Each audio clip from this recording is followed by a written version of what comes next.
Hello, this is Storybooks channel. New videos are posted every day. Subscribe and click the bell. I hope you're ready.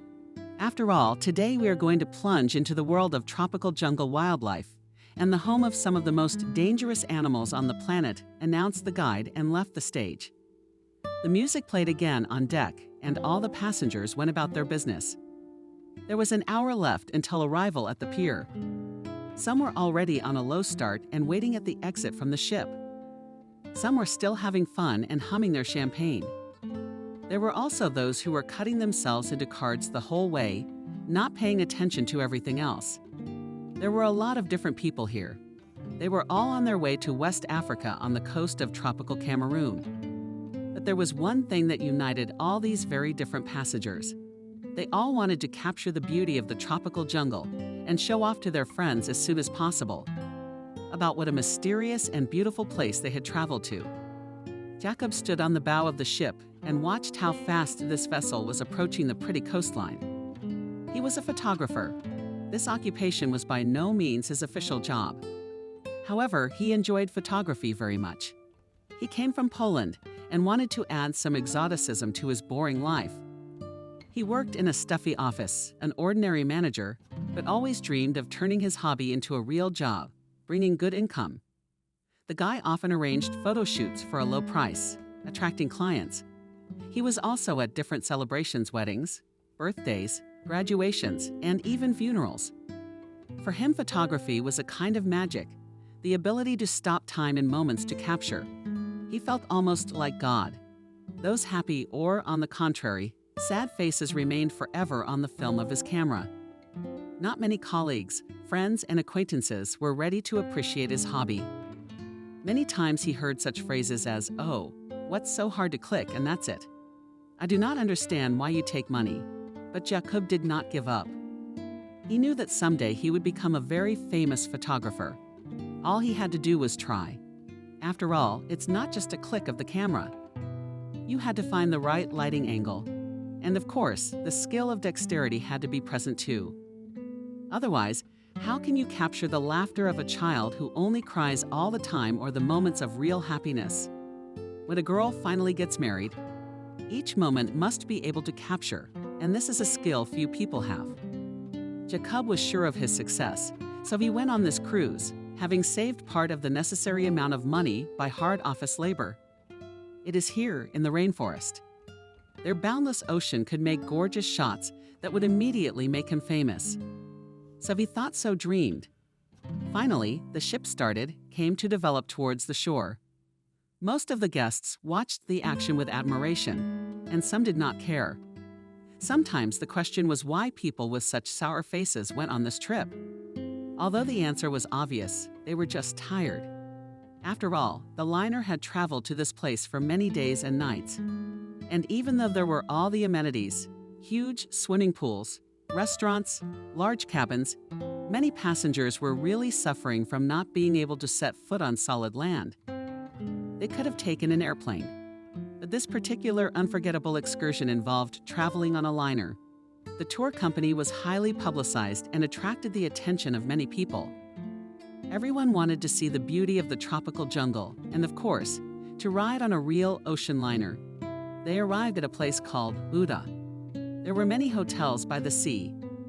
This is where the tourists were supposed to check in. A wide gangway was fed to the exit. People immediately rushed to get down on solid ground.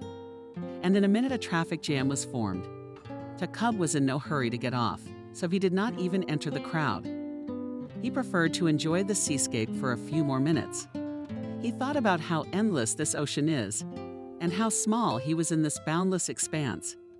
He was brought out of his thoughts by a man's voice behind Sir. "It's time to go," the sailor said. Jacob nodded and followed the man. He understood their language, but he could not speak it himself. He even tried to learn the language once. He signed up for courses, went, but then his work came up. And after a month, he didn't even remember to study. Now, even though he knew a couple dozen basic words in the language, it was impossible to speak it, of course. But the very speech of foreigners was understandable to him, though with some difficulty. Stepping down the gangway, he immediately smelled the aroma of some delicious spices. Jacob even closed his eyes for a moment to better feel this magical smell. When he opened them, he realized where this wonderful aroma was coming from. There were vendors standing on the wharf and beckoning tourists, showing them sacks of different spices. Jacob risked approaching one of the stalls. The guy tried to ask what kind of spices are these? The natives looked at him with a silly smile and blinked. He didn't understand anything. Jacob, pointing to the bag of spices. After a while, the guy replied, finally realizing what the customer wanted from him. Jacob continued, and only then realized he was speaking English again. The kid merchant was upset, because again did not understand a word. He tried to say something to Jacob, but he was already looking the other way. He was being called out to everyone else by a woman from his tour group. All right, the hell with you. Disgruntled Jacob skipped away and ran to his own. You will now get into these cars and you will be taken to the hotel. There you will leave your things, explained the young girl tour guide. She was wearing long shorts, khaki color, and a white top. Jacob even got a little embarrassed when the girl looked at him with a smile. Jacob, why are you standing there? You do not understand something? Asked the guide, approaching thoughtfully that guy. He woke up and blushed even more. I do not. Excuse me, where are the cars? Asked Jacob, embarrassed. The girl laughed and pointed to the side. A lot of big black SUVs were parked there. The boy nodded and ran toward them. The tourists drove through the jungle to the Marion Beach Hotel. The journey took about 20 minutes by car. While they were moving, Jacob and all the other guests admired the beauty of this rainforest. Of course, it couldn't be called untouched nature, as it was a jungle with hotels. And of course, the territory was put in order. Large animals could not be met here, but it was possible to observe interesting and exotic plants, which seemed quite ordinary to the locals. After a few minutes, the tourists finally arrived at the place, which will now be their home for 2 weeks. Jacob was taken away by the hotel staff, and he followed them along the way, observing the gorgeous landscape. The owners of this hotel had done a great job. Now Jacob understood why he had paid so much money.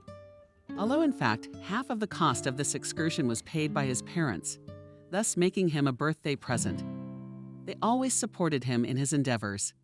And for that, the son was very grateful to them. His parents were not particularly rich, but they saved up for this trip for a long time, so that the surprise for their son turned out to be really worthy. The grounds of the hotel were huge. There were wooden bridges that led to the rooms. The villas were built right on the water. There were palm trees, colorful flowers, and bushes planted everywhere. But of course, what struck Jacob the most was the view from the room window. It overlooked the vast ocean. The doorman put Jacob's things by the door and handed him the keys and walked out, leaving the guy alone. Jacob was ecstatic. The first thing he did was jump on their tea bed and enjoyed the stunning ocean view out the window for a long time. After a few minutes, the hotel manager knocked on his room and in English asked him to go to the restaurant where the girl tour guide was already waiting for everyone. Now the guy experienced some excitement in his chest again. He took a deep breath and tried to calm down. True, it didn't help much. He liked this girl very much and wanted to make the best impression on her, so he searched his suitcase for something beautiful. However, everything that could at least a little bit suitable for the first acquaintance there was. A black jacket and pants. Of course, Jacob wouldn't put them on. He would have looked like a white crow. It was only morning, however, it was already very hot. So the guy opted for beach shorts and a shirt with palm trees. He fiddled with the mirror for a long time, and when he looked at his watch, he immediately perked up. He was already very late. So, taking only his cell phone with him, he rushed to the restaurant. The way was not long, and Jacob did not even get confused in the turns. Whether it was luck or he was just well oriented by the signs, but he got to the meeting place almost on time. There were already 20 people seated in the restaurant. However, it was not all of them. Probably all of them were divided into groups, and Jacob almost jumped with happiness when he realized that this girl would be a tour guide in his group. Oh, Jacob, we've been waiting for you. The girl standing on the dais greeted him with a smile. All the guests immediately turned to him, and the guy felt embarrassed again. "Please have a seat in a friendly manner," the girl said and turned to the other guests again. "So my name is Anna, and I will be your guide for the rest of our journey for all questions. Please feel free to contact me." She turned her head and winked at Jacob. The man immediately blushed, but did his best to hide it. He didn't understand why Anna was paying such attention to him. Of course, Jacob secretly hoped that something caught her eye. "Tomorrow we go to the jungle, so please dress as comfortable as possible. Everything else will be taken care of by our team," continued the guide. "And today, rest up, gain strength for our journey." Some of the guests still asked some questions, and then everyone began to disperse. Jacob was brave enough and approached Anna. He wanted to invite her to dinner at the restaurant, but something went wrong, and the guy stuttered at the first word. The girl obviously noticed this strange behavior and decided to take the initiative. "Did you want to ask me something? Friendly?" she asked. Jacob looked at her beautiful eyes and could not tear his gaze away. They were similar, like the sky or the ocean, which was a few hundred meters away from them. And Jacob wanted to swim in those eyes forever. "Jacob, are you all right already?" asked Anna. Jacob, as if struck by lightning. He woke up from that pleasant trance. "Sorry," he mumbled.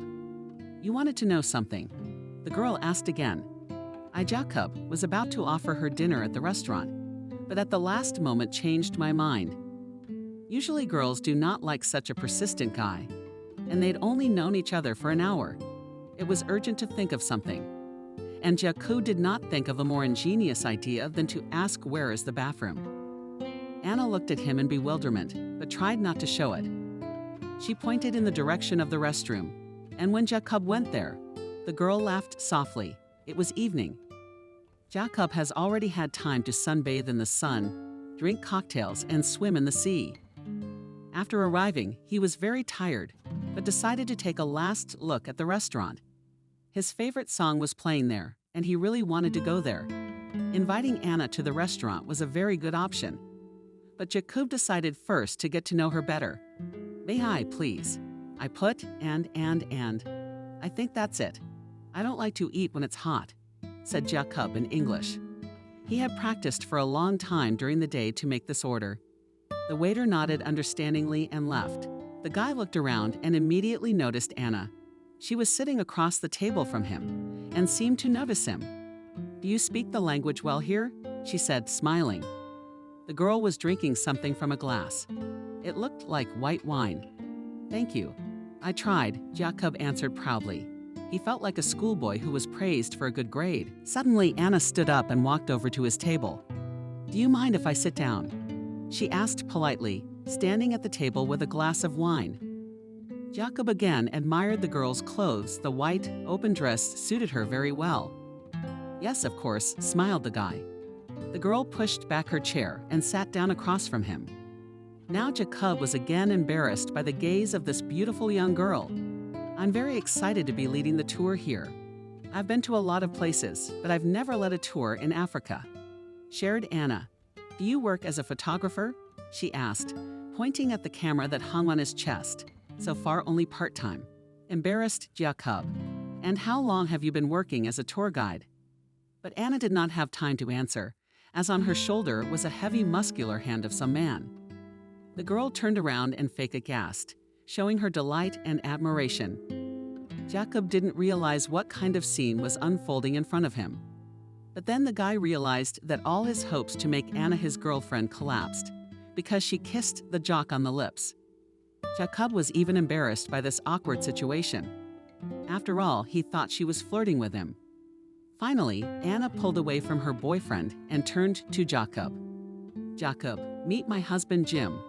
The girl introduced her man. Jacob simply responded with a handshake. From his look, you could immediately understand that he was not happy with the situation. He always had bad luck with girls, and unfortunately, Anna was no exception. "Jim is one of the tourists in my group," Jacob explained the girl to her husband. Jim only smiled strained. He also did not like that his wife sat at the table to some little familiar guy. Jacob noticed this look and hurried away under the pretext that he was very tired today. Anna once again reminded him about what time they were going to meet tomorrow, and the guy left. Bitter annoyance tormented him for the rest of the night. However, at the end, he accepted the fact that the beautiful Anna would never be his other half. He was able to fall asleep only in the morning and slept only 4 hours. At 8 o'clock, everyone was already standing outside the hotel waiting for their guide. Today, they were to go into the jungle. It was frightening and very exciting at the same time. Jacob took with him only a camera, but just in case he grabbed a lighter and a couple of paper napkins. This climate was very bad for him. Therefore, it was not impossible that he would get a runny nose. Finally, Anna came out of the hotel accompanied by 3 tall, muscular men. They were carrying many small boxes. "Greetings, ladies and gentlemen," the girl announced solemnly, approaching the group. "At last we will begin our journey. But before we go into the forest, full of dangers, we need to take the necessary equipment, as well as sign some documents." All 3 men put the boxes on the floor. One of them opened the package and took out something dirty green.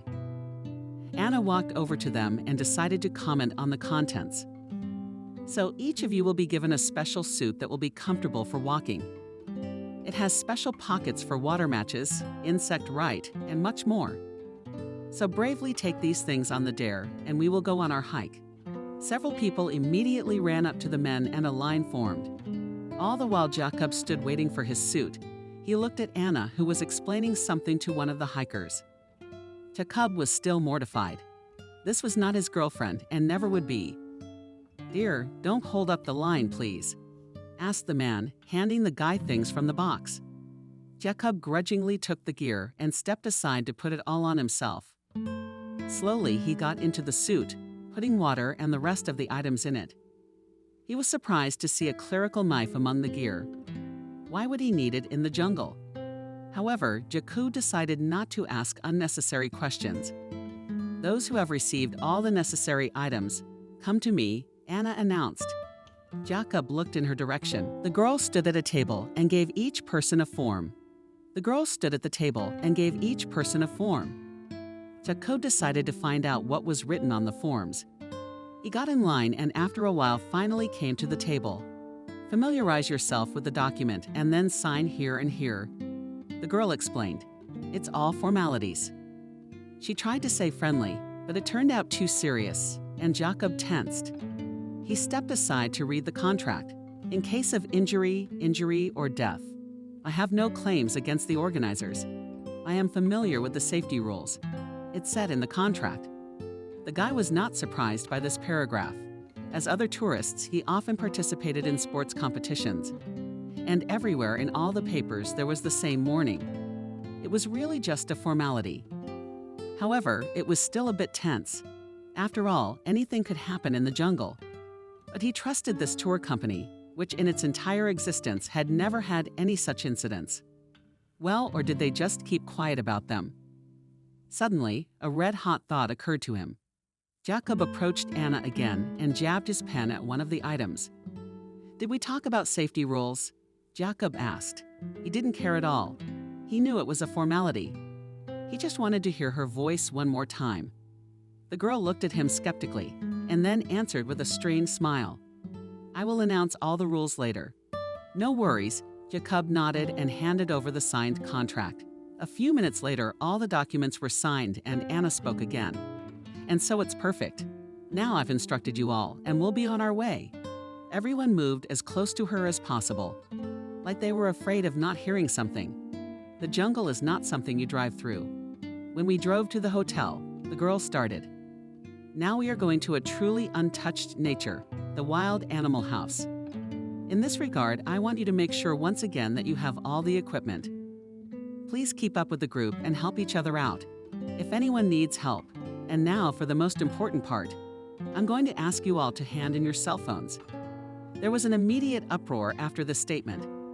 However, after a minute, Anna managed to calm everyone down and continued that all this is done for you in the jungle communication does not catch, so phones will be to you no need. If you wanted to take pictures, then I hasten to rejoice you. With us will go a professional photographer. At first, Jacob thought that the girl was talking about him, so he felt some pride and at the same time embarrassment. However, after these emotions came disappointment, when from behind Anna came Jim with a camera. Jim will take quality pictures of you for free. Will you be satisfied? Satisfied, announced the girl. The tourists immediately calmed down and changed their minds. All of them gladly put their gadgets in special boxes. We are responsible for your electronics, so you cannot worry. She safely laughed, Anna. And now let's get to the most important thing. She switched to a serious tone. Sometimes there are situations where you may get lost, but don't worry. Each of you will now be issued trackers. On them there is a special red button, pressing which you will immediately call the rescuers.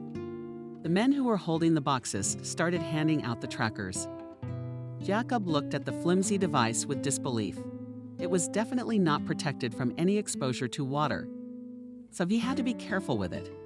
When everyone had checked the equipment for the 1000th time, the campers settled into the SUVs that were taking them into the thick of it. They drove through beautiful terrain again, past other hotels. Anna was narrating their itinerary. So, she said, "First of all, we will go to see the waterfall. It is the most mesmerizing and magical place where we will be able to take amazing pictures and, of course, make a wish." After 10 minutes, the tourists were dropped off right on the road. To the right, there was already trampled path along it. Apparently, 1,000 tourists passed by. After all, it was the most famous place of the Step Waterfall, very impressive show. For about 10 minutes, the group was going up the mountain and finally got to the right place. Jacob immediately ran to take his stunning shots, tried to choose the best location, but everyone was already crowded around, and it was impossible to get a good spot. Jim had already started taking pictures of everyone, and there was a crowd around him too. Jacob was very angry, but he still managed to find a secluded place from which he could see the waterfall very well. The guy took a few shots and was about to leave, when suddenly someone's hand touched his shoulder. He turned around in fright and saw a low Yaroslav man. Standing next to him was an equally small girl. "Is that your camera?" asked the man, pointing to the object in Jacob's hands. "Yes, mine," answered the frightened boy. "I'll take a picture of me and the girl, because this Jim is already all over the place." "I'm not a tourist photographer," indifferently replied Jacob, and was going to pass by. The men moved to the main group, but the tourist blocked his way. And at that moment, Jacob tripped on a rock and fell to the ground. To him, frightened girl ran up to him and tried to help him get up. Jacob unhappily got up from the lunatic and looked around. He dropped a bottle of water, which he opened and got angry. Picking it up, he looked around himself. His palms were muddy, his sleeves were muddy too. "What have you done?" shrieked Jacob at the pair. The girl looked at him fearfully, and the man pressed his lips together guiltily. "I'm sorry," the boy gave the man's voice. "What do I need your apology for?" The boy continued his indignation with quick steps, full of just indignation. He sprinted downstairs, where a group of him was already gathering, spotted by Anna. "Uo," she pronounced, looking at Jacob. "You're all right." "Yes, much better," sarcastically replied Jacob. The girl looked away embarrassed and continued talking to the group. "Well, everyone is gathered, which means we can go to the jungle. On the way, I will tell you about the beauty of these wonderful forests. But remember, there are a lot of wild animals here, so keep the taser in your pockets with you, okay?" Well, we're off. The tourists followed the guide, and Jacob was still turning away from the mud. Having calmed down a little, he began to catch up with the group. Before he knew it, he had caught up with the guide. "So, and here we will stop, and you can take pictures," she announced to the group, and then turned her head towards Jacob, who was no longer eager to take pictures. The boy just sat down on the nearest rock. They weren't in the thicket of the jungle yet. From here, they could still only see the waterfall now. And looking at the terrain, Jacob realized that he had sat down under a tree that was icy. Though there were similar plants everywhere here, the group once again flanked Jim, and he quickly clicked the shutter of his camera. What did Anna see in him? He was even holding the camera unprofessionally. Jacob was very indignant at this fact. Suddenly sat down to him, the one he was just thinking about. "How are you?" Quietly, she asked, looking directly at him. Jacob turned his head and examined the girl. That hiking suit suited her very well, but as soon as the guy remembered her husband Jim, immediately gloomed. "It's okay," he indifferently replied, turning his head away. He looked like a hurt boy, and he realized it himself. "I was told you fell." Concerned, inquired Anna. "Yes, I fell." In the same cold tone, the boy answered. "I don't think your mood was ruined because of that." "What else could it be?" The boy muttered. The girl was silent, but Jacob knew the answer to that question. His mood had been ruined yesterday when he saw Anna's shoulder being touched. That muscular arm. Jacob had always been a very lovesick person and took any blows of fate hard. He had no experience in relationships. Girls always bypassed him. But the reason was definitely not in his appearance. The guy was quite handsome, athletic, and young. He was just too nerdy. He didn't think he was better than anyone else, but he often allowed himself to correct those whose assertion was clearly wrong. Or maybe the reason revealed itself in the fact that he was still living with his parents, though at 22 that wasn't such a shameful thing to do. Either way, whatever the real reason was, girls were still avoiding him. The group was already starting to gather again. Anna got up from the rock and walked towards them. Jacob pulled himself together and followed her. "So what you saw was still a flower. And now we are heading into the real jungle. Please be vigilant and do not defend," explained the girl guide. People followed the guide, Jacob along with them. The road was not an easy one. The path was very often very narrow and slippery. Sometimes you had to step over thick roots of plants. There were vines hanging from every step. In just a few minutes, they were able to see the first real creatures of wildlife, the monkey. Not all the tourists had time to see this monkey, because it jumped lightning fast through the trees and instantly flew over their heads. Some were upset.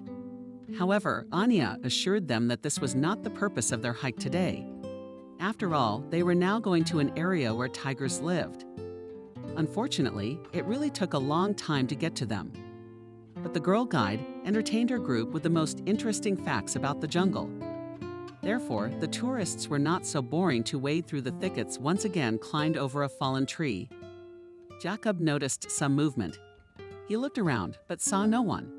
But then, looking closer, he noticed the tail of a parrot, and then his own. He was sitting on a tree branch and brushing his feathers. Jacob decided not to shout to everyone about what he saw, otherwise people would scare away the cautious bird. Instead, the guy decided to take a few shots on his camera. The group walked slowly. He would definitely not lag behind. Jacob carefully, without sudden movements, took out the camera and began to look for a good angle. But he could not get it. Then the parrot hid his head behind a wing or turned around. So it was not clear what kind of bird it was. But after several unsuccessful attempts to shoot this wonderful creature, Jacob still managed to find a good position. And as soon as he clicked, the parrot immediately flew aside on another branch. The shot turned out blurry and incomprehensible, but stubborn Jacob could not allow this bird to remain unrecorded. He'd be biting his elbows for the rest of his life. So the guy approached his victim again. It flew in again. Jacob chased it again and again, and he finally got a really amazing shot. It very successfully captured the parrot in all its glory. Especially well turned out wings. If you zoom in on them, you could see them in great detail. Jacob for a minute admired this masterpiece, and then with a happy face decided to return to the line. But when he went in the direction he thought he had just come from, Jacob realized that this was definitely not where he had been and turned around in the opposite direction. Now he was confused and didn't know where to go. Any path made him doubtful. He decided to orient himself by the branches, because they were the ones he was looking at when he was chasing the parrot. Because of his excitement, he began to be overcome by heavy doubts. However, Jacob decided to listen to his intuition and went in the right direction, in his opinion. He walked for about 10 minutes, but never came to a familiar path. The guy began to get more and more worried. He began to calm himself. Maybe he simply missed the path where he should have turned. Jacob turned back, began to look, but through the huge leaves of liana plants and trees, could not make out anything at all. Suddenly, he heard some kind of hissing. He was terribly alarmed. Jacob slowly turned his head, and his soul took to its heels. On a branch of a tree that was a couple of meters away, from it sat a snake, a huge snake, and it was also completely different from what he had seen once in his native forest. Jacob froze. He had read many times that when you see a snake, you should just stop and let it go, which he did. Sweat slowly dripped from his face, but not a single muscle trembled. The snake, on the other hand, hesitated for a couple minutes, and then descended from the branches to the ground and crawled past the guy with a sing-song. Jacob waited a few more minutes motionless, to be sure not to run into this deadly creature. Then he exhaled a sigh of relief, but unfortunately, being saved from the snake didn't solve his even bigger problems. He was still alone in the dense jungle, and it was still unclear where he was. Jacob walked a few more meters and came to a small clearing. It was very cozy here, if you ignore the fact that he was completely lost. The sun shone cheerfully through the crowns of trees, and its slanting golden rays fell on the emerald-thick grass. In the distance, Jacob saw a monkey deftly jumping from one liana to another, but he was no longer impressed by this sight. He panicked. His heart beat more often, his hands were sweating. Suddenly, he remembered Anna's words. Everyone will have a tracker. Press the red button, and the rescuers will come for you. The boy looked at his wrist and could not believe his eyes. The life-saving bracelet was gone. On the other hand, it was not there either. Jacob frantically searched for something in his pockets and backpack. The search was unsuccessful. Tracker was nowhere to be found. It was only after a few minutes that Jacob had an epiphany when he tripped and fell. It wasn't just water he dropped. The GPS tracker fell off my arm too. Jacob didn't even notice. Now he was left completely alone without food, water, and without the ability to call rescuers. The guy sat down on a rock and almost cried. Soon, and the day would be coming to an end. He thought, it gets dark quickly in the jungle. And indeed, the sunset was slowly drifting away. To help, I'm here, yelled as hard as I could. Boy. He screamed again and again until he was completely hoarse. But no matter how many times he tried, there was nothing and no one. Then he had the horrifying, but perhaps fictitious, idea of making a fire. The smoke was bound to be seen by someone. He had often seen on the news how people were found thanks to the smoke from the fire. So Jacob decided to repeat the experience. He found some dry branches lying near the trees. 10 minutes later, he himself took a whole pile. Now it was only necessary to set it on fire. Jacob found a lighter in the pocket of his jacket and brought it to the twigs. The twig lit up nicely and immediately went out. This was the first time Jacob had encountered such a problem. And finally, he realized. It was all caused by the immense humidity. The kindling here wasn't so dry, and it didn't burn well. So Jacob found some dry leaves and put them under the branches, took out a lighter and lit the leaves. A small flame engulfed the dry leaves and then spread to the branches. At first, Jacob was pleased with what he had done. However, then his luck turned away from him. When the fire had gotten hot enough, the flames suddenly spread to nearby branches and dry grass. The fire began to climb toward the larger trees. Jacob now looked on in horror as the kindling and fire was almost reaching the dense thicket. Disaster was inevitable. The guy tried to put out the flames with his jacket, but nothing helped. He began to have the most real panic. His palms were sweating. Cold sweat appeared on his body. His eyes darkened and it became difficult to breathe. His throat constricted. Just a moment more, he'd just burned to death in here, in this damn jungle.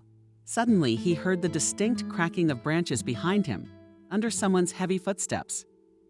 Jacob turned around, hoping that he had been found. But the sight he saw frightened him even more than the fire. He recoiled and almost fell into the fire. There was a gorilla staring back at him. The animal seemed so huge. The boy just stood still. It was as if he was burrowed into the ground and was afraid to make any movement. The gorilla was not afraid of anything, including the man.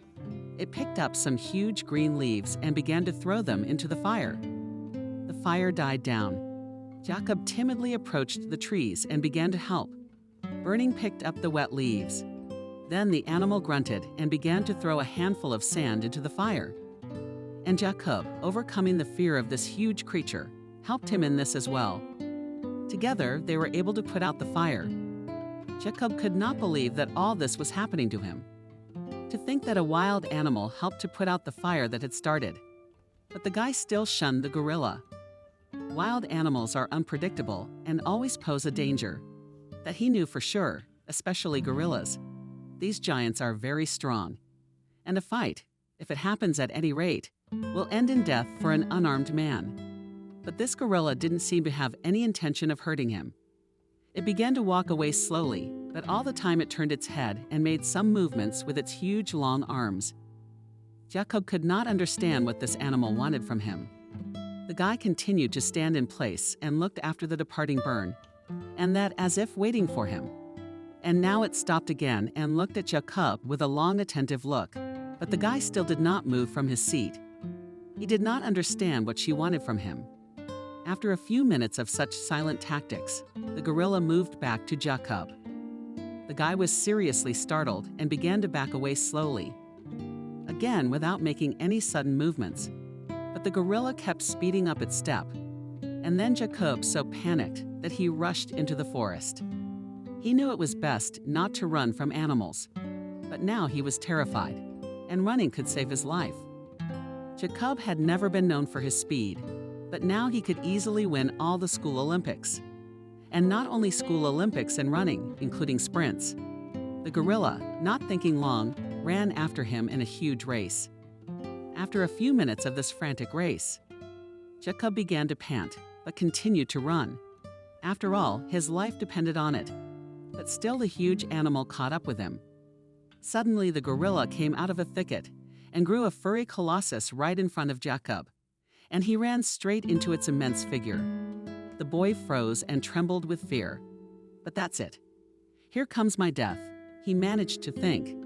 But the gorilla rose on its hind legs, walked past the lad, and poked him in the back with its heavy meal. Jacob involuntarily moved forward like a puppet led by a puppeteer. He really felt like a puppet. Then the gorilla began to push him in the back regularly, and Jacob had no choice but to go wherever she pushed him. Thus, they came back to the clearing where they had recently met. Jacob gradually realized that he was in no danger, and this monkey still just wanted to take him somewhere. The guy hoped that it would not be its ancestral home. Maybe the animal knew where the exit from the jungle was and was pushing him there. Hopefully, he thought. And so they walked side by side for quite some time. He had long since lost track of time. On the relative plain, they descended into some lowlands. Only now Jacob realized that all this time was far above sea level. However, the place where the gorilla led the guy was not at all like an exit from the jungle. On the contrary, it seemed to be the deepest part of the rainforest. And then Jacob saw many people in strange attire. He realized that it was some kind of local settlement in the middle of the jungle. Finally, an old man noticed the new arrivals. He was probably the chief. At least, so it seemed to the haggard men. To the boy this chief, as Jacob mentally dubbed him. With a proud gait, he approached the poor guy and asked him something. But Jacob did not understand a thing. This language was completely unfamiliar to him. The boy stood and looked at the leader with naive eyes. The old man repeated his question, and only now Jacob realized that this is not some unfamiliar language of the natives, but ordinary English. Apparently, from fear, he had forgotten how people speak, and it seemed that the leader asked him who he was. Jacob thought a little, and then, but terrible English with an accent to twist words, said, "I am Jacob tourist. I need a hotel. I'm lost. You help me." The leader looked at the strange stranger in bewilderment. The whole village was watching them. Who was this stranger and where did he come from? After a few minutes and a dozen questions, the old man realized that he would not get anything out of this frightened young man. This guy didn't understand anything and he couldn't even speak. The leader ordered to give him a hut and food. The young girls fussed and started running around, following orders. One of them approached Jacob, took him under the arm and led him deep into the village. The boy turned around, but the gorilla who had brought him here was nowhere to be found. For a second, He thought that he imagined it all because of the lack of water. He must have found the village by accident. The girl sat him down on a log that was used as a bench. Opposite him on the same log sat two boys, about 10, 11 years old. They were discussing something animatedly, but Jacob could not understand a word. And looking in the chassis, he realized that the improvised benches were around the fire. The guy assumed that this is where various meetings are held, and perhaps cooking food. However, the second option he immediately discarded. As soon as he saw a man who had a special table for food and a stone device that could be called a brazier. The man was already roasting something on the fire, and Jacob hoped it was food for him. This whole trip had made him very tired. He was very hungry, and he was also terribly thirsty. But the girl who accompanied him had disappeared, and he was ashamed to ask the boys for water. So Jacob decided to get water himself. Surely there must have been something like a well. The boy stood up and surveyed the area. The village was quite large. To the right and left were small houses. They were mostly all made of clay and bamboo. He passed by a cook who had a separate hut for cooking. I guess you could call it a kitchen or even a restaurant. Jacob grinned. After passing a few more cabins, he came to an uninhabited area. Further on, the jungle stretched out again. Jacob never found one, but he did hear a soft sound and a rustling. It was definitely a stream. At first, he wanted to ask one of the locals if it was possible to go there, but there was no one around, and he was so thirsty that he decided to go there. One stream could be heard very well. Clearly, it was not far away. No one would notice he was missing. Jacob walked down the small, not densely packed slope and headed for the water. The sun was already hiding behind the horizon, and the water reflected a beautiful orange sunset. The boy was very happy when he saw the crystal clear water.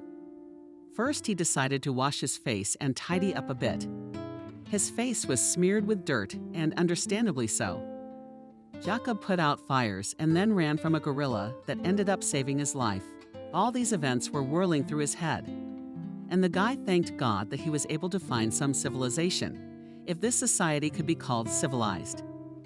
What if they were cannibals? The thought made him break out in a cold sweat again. He tried to distract himself, washed his face, and drank the cool water greedily for a long time. She seemed like a blessing to him. The water was so pleasant that Jacob decided to take a little swim. He took off his shoes and dipped his feet into the rivulets. What happened afterward was etched in his memory forever. Sitting by the creek with his steps submerged in the cool water, he saw in the distance some floating log. Then it seemed to him to be a man lying down altogether. After a few more seconds, he saw someone's eyes on the log. Clearly not human eyes. Suddenly, Jacob realized that it was not a log at all. It was a real crocodile. The giant predator shows out of the water more and more. Quickly approached Jacob. Young man, how glued, sat on the shore and looked at this horrifying sight. It was as if he had frozen from shock. He was pulled out of his stupor by a piercing scream.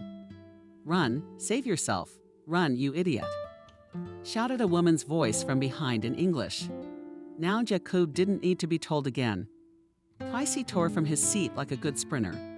The boy raced away from the creek back into the depths of the jungle. At this point, he didn't care where he ran.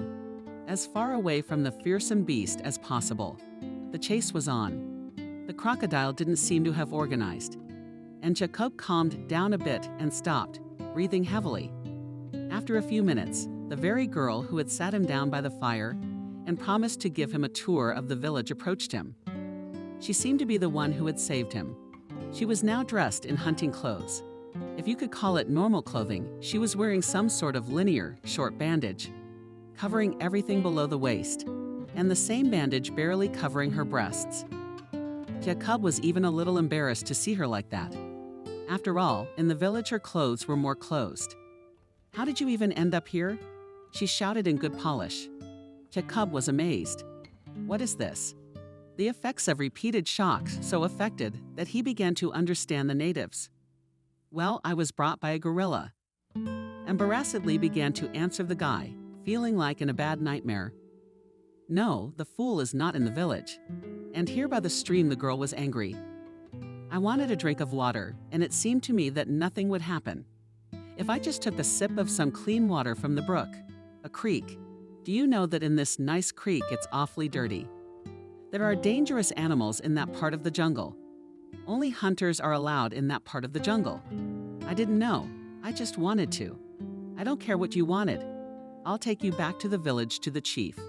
Let him decide what to do with such an idiot. Jacob guiltily lowered his head. It seemed to him that he was a delinquent schoolboy who was reprimanded by the teacher. In the end, of course, the guy obeyed and went after the girl. This village was his only chance for salvation. What's your name? After a few minutes of silence, asked Jacob. The girl seemed to understand his language very well. Indifferently answered the stranger, removing leaves with a stick. That name means something. Well, that means, the girl said snidely. But you don't need to know it. Say your name. Jacob, said the guy, following her. Jacob. Coco interrogated. And what does that mean? And then the guy smiled victoriously.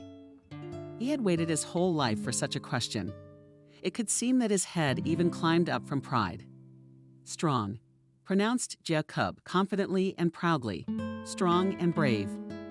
That at the creek I did not see any manifestation of these wonderful qualities, said Coco.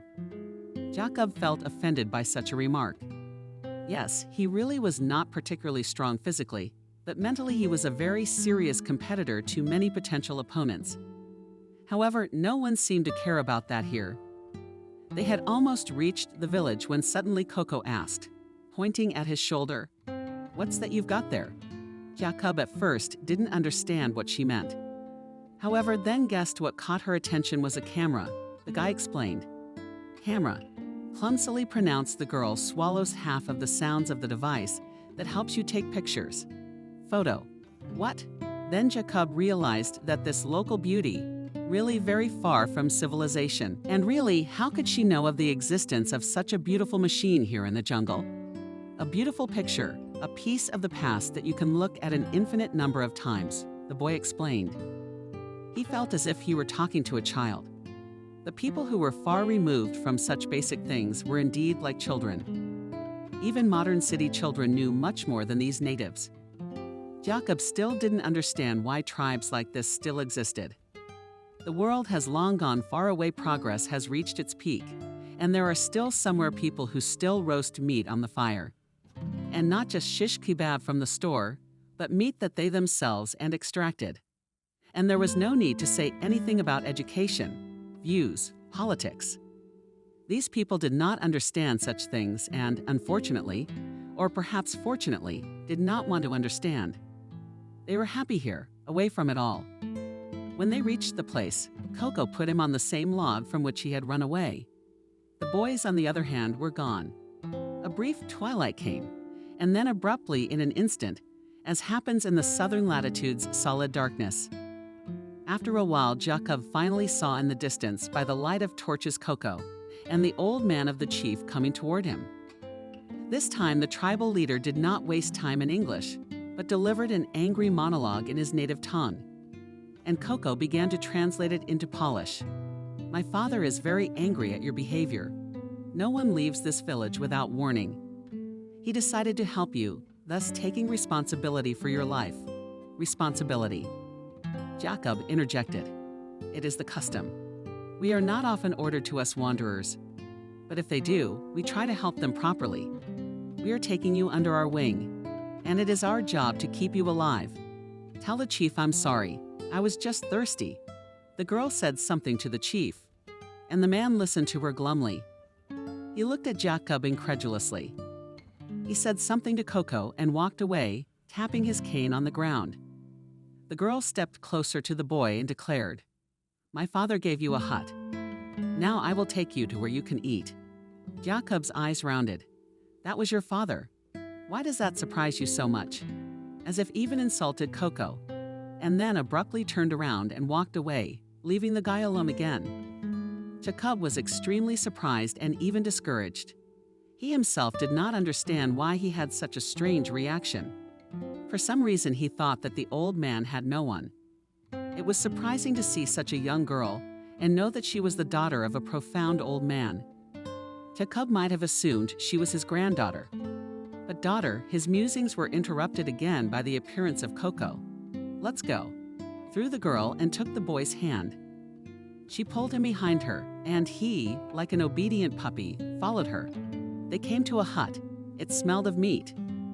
Do these natives really know how to cook? The guide and the girl entered the room, and Jacob was even surprised that there was a real wooden table with wooden chairs. After all, civilization had not gone so far from them. The interior was very similar to the old Slavic hut, only the hut itself and all the furnishings were made of bamboo. The girl sat him down at the table and left. To what? That must have been where the kitchen was. The guy once again looked around the house, the table, chairs on the wall, some herbs, honored, incomprehensible objects. Jacob didn't have time to look at everything yet, as Coco came back again with a full plate of food. What was even more striking was that the plate was clay. That meant that their pottery art was thriving as well. They have every chance of being a great community, thought the boy. The dish consisted of meat steak and some kind of very tasty sauce. In a separate cover, they served a strange cereal. "What is it?" With distrust in his voice, Jacob asked the girl. "Food," arrogantly replied Coco, sitting down across from the guy. "I understand, but what exactly is the food?" Suddenly the guy felt like an idiot. He was given a night's lodging meat, which is clearly not given to everyone. And he's showing off. "This is meat," as she pointed her finger right at the steak, "and this is porridge. Eat it, and don't kick it. It's not every day you get a meal like this. But your father said you look very malnourished, so today you can eat something we don't eat very often." Jacob looked at the dish once more and was about to start eating, as suddenly realized that he did not even have a fork, but something like a fork. Pitifully, he asked. The girl left again for the thing and came back with a wooden spoon. She handed him this cutlery. "We eat meat with our hands," with a chuckle, she explained. "But for you guest, I'll make an exception." Jacob, of course, was a little surprised, but remembered that these people are Aborigines. They live by their own rules. After a few minutes of lively eating food, Jacob still dared to ask another question. "And how do you know Polish?" "Since childhood." "Not interested," replied Coco, looking as another spoon is sent into the mouth of the guest. "And why then only you speak the language, and so well?" The girl was silent. She clearly wanted to say something, but for some reason it was hard for her to do it. "My mom and I were in a plane crash." Finally, she spoke. "When I was 5 years old, we were flying to the sea, then a terrible blow. I don't remember anything else. Once here, we didn't know what to do and finally found this village. A month later, the chief made my mother his wife. But a few years later, she died. Aya stayed here." "I'm sorry," Jacob said sympathetically. He was always afraid to fly, and apparently not in vain. "If you don't die in the crash, you'll fall prey to all sorts of predatory creatures, or starve to death. That's why Jacob was so scared when he got lost. He thought that he would stay forever in this wild place, and he would be eaten by predators or bitten by a snake, or he would just die here for nothing. After about a minute of silence, Jacob decided to speak up again. "Thank you for what?" surprised asked the girl. "For saving me from that crocodile. And for the food is not necessary to thank me." "Speak, thank your father. He saved you. I'm just running an errand.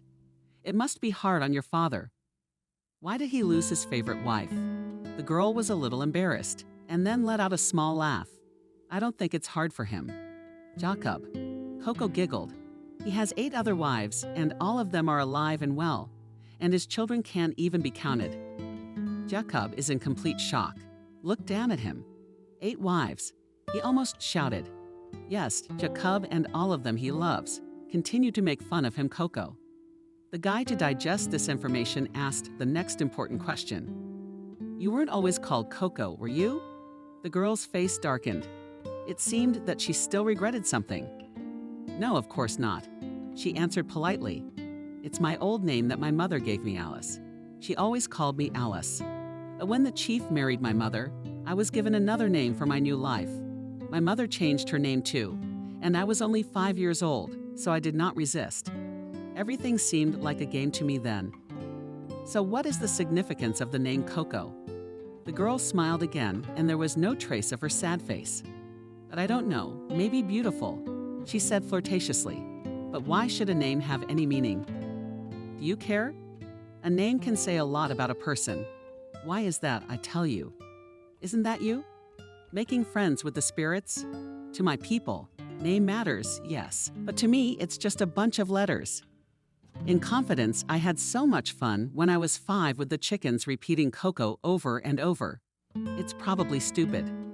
But at that moment, I didn't think about anything else. I said I'd be called Coco.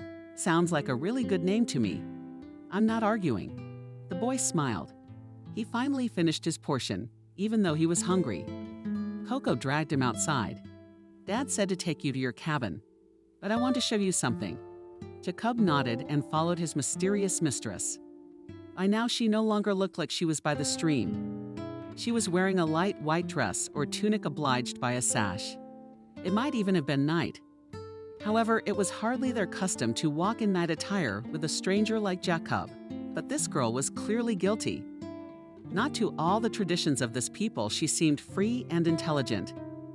Jacob didn't manage to speak to the rest of the population, but he wouldn't have been able to. Only Coco spoke Polish here. And it was a great luck and a real miracle under the circumstances they came to some clearing hidden by trees. Jacob possessed a feeling as if he had fallen into a fairy tale. Everywhere flew, light and grew the most beautiful plants, which Jacob had never seen anywhere. He already wanted to take out his camera and start taking pictures of this fabulous beauty. But what stopped him? Let you show your magic thing in action later. For now, just enjoy the stars, pronounced the girl. The guy raised his head and was shocked by what he saw. Everything was dotted with a scattering, the brightest stars, myriads and myriads of sparkling lights, mysterious darkness. And such a sight is not seen much anywhere. Here the sky seemed fabulously unreal, as if he was not in the jungle, but on some other unknown planet millions of light years away from old Earth. Jacob looked, but the doll was sitting in the grass, looking upward. Her eyes reflected the entire cosmos. It was something eternal, unthinkable, unimaginable. The whole image was somehow so in harmony with untouched nature, with this impossible beauty around. She was so engrossed in the spectacle of the night sky that she didn't even notice Jacob taking her picture. The girl only heard a faint click. "What did you do?" Startled, she shrieked. She jumped up from her seat, but the guy just walked over to her and showed her the finished picture on the small display. His expensive camera had this feature, something Jacob was very proud of. The girl took a long and incredulous look at the image. "Is that me?" Coco asked with some naivety. "It's you," confirmed the guy, sitting down next to her. The picture was indeed wonderful. It showed the beautiful Coco sitting surrounded by the rainforest and looking upward with her head down. And in the background, the endless black sky is studded with sprinkles of stars. This picture would sell very well, Jacob thought. Could you take more? Coco suddenly asked. The guy nodded affirmatively and put the camera in front of them, beforehand turning on the delay. After a few seconds, there was a click, and then a flash, like a small lightning bolt, dazzled them, and for a moment, the selfies were ready. It turned out really cute, Coco said, embarrassed. She looked at him with eyes that sparkled with happiness and delight. "You'll teach me to do the same." Jacob felt a certain pride. Finally, his talent was appreciated. "I will," Jacob replied with a smile. He looked at the doll and could not take his eyes off her. She was so beautiful against the backdrop of all that fabulous nature. He wished they could sit like that for eternity, but this idyll was interrupted by a roar from the jungle. The whole fairy tale immediately evaporated, and only the menacing reality of the wild rainforest remained. "We should be worried," said Coco. They walked towards the village. On the way, the boy got a chill, but he didn't pay much attention to it. They stopped at the hut he had been given for temporary shelter. "Here you can finally rest," the girl said with a smile. "Good night." Jacob did not hide his new sympathy. His answering smile brightened up to his ears. "Sweet dreams, Coco," whispered Jacob. The girl walked off in the opposite direction. It turned out that their huts were located opposite each other. He watched her for a long time. She looked back a few times and got embarrassed. After giving her a glance, Jacob still managed to overcome himself and entered the hut. The place was as simple as the previous dude of grass on the floor. A low, huge tray of unknown purpose and a bamboo curly leg. Jacob lay down on the soft, soulful bed and immediately forgot himself with sleep.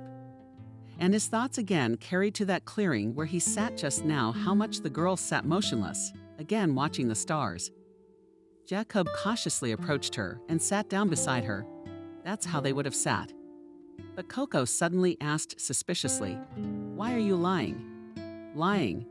the boy asked incredulously. "It's not her you love, it's me." The girl turned her head to him, but it was no longer Coco, but Anna. "So who do you love?" Jacob, in a sneaky way, asked the guide. The guy wanted to be here less and less. He broke into a cold sweat, then threw into a fever. "I am your love," or this worthless Coco screamed at the top of Anna's voice, turning into some unknown monster. Jacob was terribly frightened by this.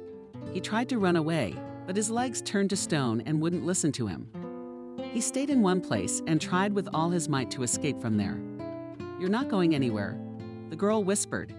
"Snake." And at that moment her face was so distorted that he cried out in terror and woke up in a sweat, covered with anxious goosebumps. Jacob tried to recover his heavy breathing. This was the ultimate nightmare. He was terribly festering. His head ached terribly. It felt like it was about to split open. Jacob decided to go outside, to breathe. The images from the nightmare finally dissipated, but he still felt all his body unbearable, muscular pain. He was broken, twisted, and tormented. He didn't realize what was happening to him. The village was quiet. It looked like everyone was already asleep, however, in some huts. There was still a weak fire burning. The boy decided to sit on a log by the extinguished fire. From here he could see the stars very well. He was shaking with a small tremor, but still remembered the doll and her glowing eyes. This girl in just a few hours had managed to draw him away so much. He couldn't think of anything but her. Her beautiful blonde hair neatly braided into somewhat intricately their pigtails' bottomless eyes in which you could see the cosmos. The guy realized that he had fallen head over heels in love with that land of polished descent. Could it be that fortune finally turned the right way and he could find his happiness? But Jacob did not like to think ahead and make plans deep into the night. He made the decision to go back to bed and try to sleep, ignoring the pain in his head, which was only getting worse. He went into the cabin, but when he wanted to lie down, he realized that it wasn't his bed at all. There was already a man lying on it. As he got used to the darkness, he realized that this house was much more spacious, and there was more than one bed. Then he began to distinguish someone's silhouettes. Someone had lit a fire, and then Jacob heard a piercing scream. There were women screaming from two sides at once. They all lit their lamps. It was only then that Jacob realized that he had mixed up the huts. There were so many women and girls here, and many were completely leggy. He immediately turned away so as not to embarrass them. "Please excuse me, I seem to have mixed up the huts. I didn't mean to." The guy started to make excuses. Suddenly someone's hand touched him and then pushed him outside. He found himself on the street. Raising his head, Jacob saw Coco. She was covering herself with some sort of cloak. "What are you doing here?" She hissed at him. Exactly like a recent nightmare. "I told you," the guy started, but didn't finish. "Here you can finally rest," the girl said with a smile. "Good night." Jacob did not hide his new sympathy. His answering smile brightened up to his ears. "Sweet dreams, Coco," whispered Jacob. The girl walked off in the opposite direction. It turned out that their huts were located opposite each other. He watched her for a long time. She looked back a few times and got embarrassed. After giving her a glance, Jacob still managed to overcome himself and entered the hut. The place was as simple as the previous dude of grass on the floor. A low, huge tray of unknown purpose and a bamboo curly leg. Jacob lay down on the soft, soulful bed and immediately forgot himself with sleep. And his thoughts again carried to that clearing where he sat just now how much the girl sat motionless, again watching the stars. Jacob cautiously approached her and sat down beside her. That's how they would have sat. But Coco suddenly asked suspiciously, "Why are you lying?" "Lying?" the boy asked incredulously. "It's not her you love, it's me." The girl turned her head to him, but it was no longer Coco, but Anna. "So who do you love?" Jacob, in a sneaky way, asked the guide. The guy wanted to be here less and less. He broke into a cold sweat, then threw into a fever. "I am your love," or this worthless Coco screamed at the top of Anna's voice, turning into some unknown monster. Jacob was terribly frightened by this. He tried to run away, but his legs turned to stone and wouldn't listen to him. He stayed in one place and tried with all his might to escape from there. "You're not going anywhere," the girl whispered. "Snake." And at that moment her face was so distorted that he cried out in terror and woke up in a sweat, covered with anxious goosebumps. Jacob tried to recover his heavy breathing. This was the ultimate nightmare. He was terribly festering. His head ached terribly. It felt like it was about to split open. Jacob decided to go outside, to breathe. The images from the nightmare finally dissipated, but he still felt all his body unbearable, muscular pain. He was broken, twisted, and tormented. He didn't realize what was happening to him. The village was quiet. It looked like everyone was already asleep, however, in some huts. There was still a weak fire burning. The boy decided to sit on a log by the extinguished fire. From here he could see the stars very well. He was shaking with a small tremor, but still remembered the doll and her glowing eyes. This girl in just a few hours had managed to draw him away so much. He couldn't think of anything but her. Her beautiful blonde hair neatly braided into somewhat intricately their pigtails, bottomless eyes in which you could see the cosmos. The guy realized that he had fallen head over heels in love with that land of polished descent. Could it be that fortune finally turned the right way and he could find his happiness? But Jacob did not like to think ahead and make plans deep into the night. He made the decision to go back to bed and try to sleep, ignoring the pain in his head, which was only getting worse. He went into the cabin, but when he wanted to lie down, he realized that it wasn't his bed at all. There was already a man lying on it. As he got used to the darkness, he realized that this house was much more spacious, and there was more than one bed. Then he began to distinguish someone's silhouettes. Someone had lit a fire. And then Jacob heard a piercing scream. There were women screaming from two sides at once. They all lit their lamps. It was only then that Jacob realized that he had mixed up the huts. There were so many women and girls here, and many were completely leggy. He immediately turned away so as not to embarrass them. "Please excuse me, I seem to have mixed up the huts. I didn't mean to." The guy started to make excuses. Suddenly someone's hand touched him and then pushed him outside. He found himself on the street. Raising his head, Jacob saw Coco. She was covering herself with some sort of cloak. "What are you doing here?" She hissed at him. Exactly like a recent nightmare. "I told you," the guy started, but didn't finish. Something twitched in his right leg. An unbearable pain shot through his body, and he collapsed to the ground. "What's the matter with you?" The girl was frightened. "Stop making a fool of yourself. Get up and go to your hut." But Jacob could not move an arm or a leg. He fell into a kind of paralysis. Every movement gave him terrible pain. Coming to his senses a little, he considered, or rather fumbled for, the huge holes in his hands as he examined them. Coco touched his forehead. "You're burning up," she whispered and dashed off. She had only been gone a minute. But for Jacob, that minute felt like an eternity. His hands were shaking. Every muscle in her body whimpered, her skin ached, and purple spots appeared on her arms. Finally, Coco came back with her. There was some other woman. They took him under their arms and carried him to the opposite hut. His hut he only woke up when they threw him on a bed and rubbed him with cold water. Aya brought her leaves for both the rack and the water. Commanded Coco to her companion, and the herbs we gathered last full moon. While saying this, Coco placed a wet cloth on Jacob's forehead. "What's wrong with me?" Jacob could barely manage to ask. He was shaking so hard his teeth were chattering. "You have tropical fever," completely calmly said Coco. It's common here for newcomers. I'll live. It's the fever my mother died of, Coco said mournfully. But I'll do everything I can to make you well. The first few hours are the hardest. You'll be nauseous, achy, twisted, and in general, you'll be in terrible pain. But I know a medicine that will help you, so just bear with me. About 5 minutes passed in silence. Finally, her friend returned with a basket of herbs. They plowed on quite well.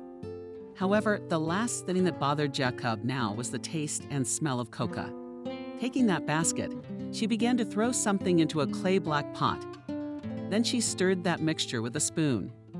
It was getting worse by the second. He was living nonstop. Coco's handmaidens, Aya, kept sighing and looking sympathetically at the guy. Finally, after about 20 minutes, Coco got the medicine mixture she needed. She transferred the contents of the pot into a glass and gave it to Jacob. "Drink," she commanded. Bottoms up. The boy didn't have to be coaxed for long. In 10 seconds, the entire glass was emptied. "Now we just have to wait," Coco said thoughtfully. "Aya, can you go to bed? I'll stay to watch him." "But Coco, our father is uncertain," said Aya. "Our father is already asleep, and you should go." Aya replied Coco stiffly. She obeyed the order and left. Several hours passed. During all this time, Jacob experienced every kind of pain known in the world. First, he had a fever. Then his whole body shook with a terrible cold. He was turned inside out. His brain seemed to explode and boil in his head, and his arms and legs were in such pain as if they were being twisted out of his body without anesthesia. And all the while Coco sat beside him. She didn't move a step away. In her eyes read sincere sympathy. At one point, when Jacob once again began to choke, he asked, addressing himself, not knowing to whom, "Anna, tell me the truth. I'm about to die. I will do everything possible to prevent this from happening." With a sigh, his volunteer nurse replied, "Most likely, you will recover. This decoction will help you. It helps almost everyone.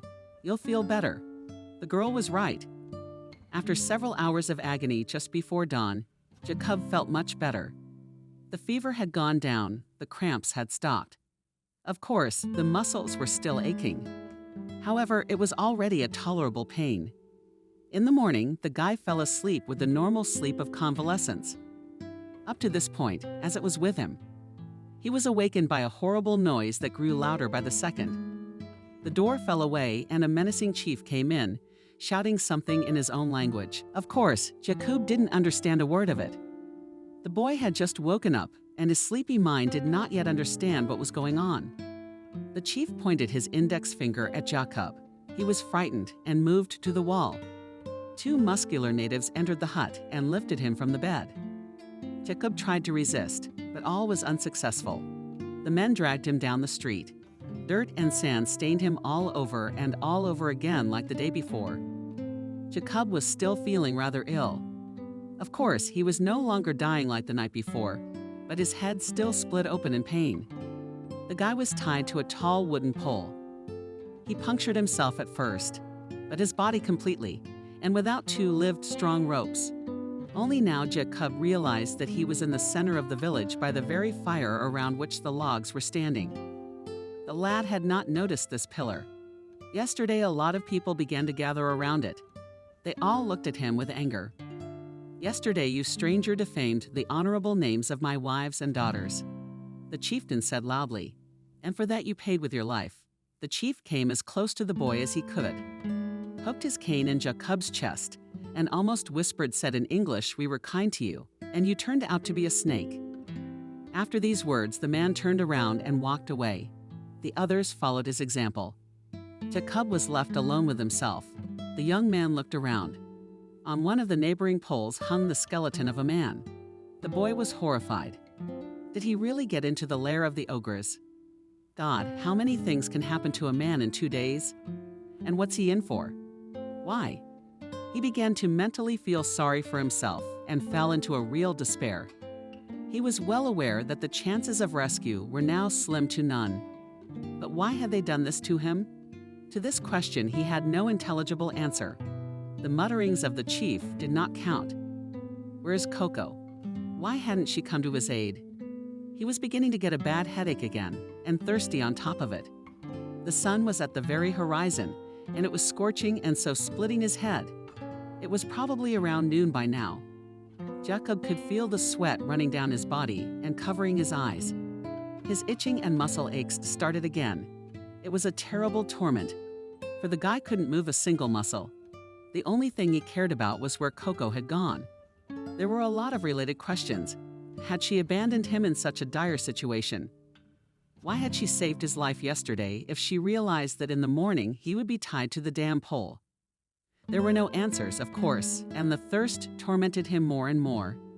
So did the flies and blinders that periodically landed on his fleshy body and bit the unfortunate man. Soon the sufferer's lips were shooting and burning as if on fire. He badly needed water, plain water, please. But when people passed by the pole to his cries for help, no one paid the slightest attention, and certainly no one rushed to bring him water. On the contrary, they stopped, pointed their fingers at him and laughed. Surely the leader must have let them know that this foreigner was a horrible person who didn't deserve to live. Possessing a well-developed sense of humor, the guy even laughed at his stupid death. He could have drowned on the boat, could have died in the jaws of a crocodile, or just lost forever in the jungle, could have suffered from the deadly embrace of a gorilla. He could have died of tropical fever, but instead he's hanging. Now on that damn pole like a Christian martyr. Yes, Mrs. Fortune was clearly not on his side. After some more time, Jacob began to lose consciousness. Weak from the recent fever, exhausted by the past events and the hot sun, deprived of the ability to move suffering from thirst, he fell more and more often, either into sleep or into delirium. In rare intervals of consciousness, the boy realized where he was and realized that he had not long to suffer. Without water, he would last another couple of hours at most. But suddenly, Jacob saw with the corner of his eye Aya passing by. She was carrying 2 buckets of water, and she was clearly struggling. The guy tried to shout to her, but from behind your voice came out only pitifully and squeak. The girl turned around. In her eyes read sympathy. However, she could not do anything and was about to leave. But Jacob tried to stop her, gathering all his last strength. Aya, simple young man. The girl looked around suspiciously. There was no one on the street. Then she cautiously approached the pole on which the guy was hanging. Please give me some water, Jacob asked. Aya looked around again to make sure no one was following her. She picked up some sort of dirty clay vessel, lying in the dust. Someone must have left it here a long time ago and splashed water from a bucket into it, brought the vessel to Jacob's lips, and the boy greedily took a sip of water. Now this liquid seemed to him the most delicious in the world. Jacob drank the entire vessel in a matter of seconds. He did not even have time to thank Aya. She immediately ran away. Probably she would be very hurt too, if the people of the tribe found out that she had helped their nephew. Jacob was feeling much better now. The sun wasn't so scorching anymore. The case drew closer to evening, but the fever continued to torment the lad. It seemed that the potion Coco had given him was only effective for a certain amount of time. He realized that his new fate was no better than his old one. He was dying again, only now not from the thirst of a tropical disease. Jacob remembered his parents, his cousin, and cried. Now he will never see them again. He was lucky to get here in this damn jungle. Why did he have to go on this vile journey? If he just stayed home, everything would have been all right. Night fell. The boy had already begun to pray to all known gods for death. His head split open his muscles. His body was cramping, and his arms and legs were covered with holes. When will this hell end? Screamed the boy in despair. He screamed and howled like a wild animal, but no one even came near him.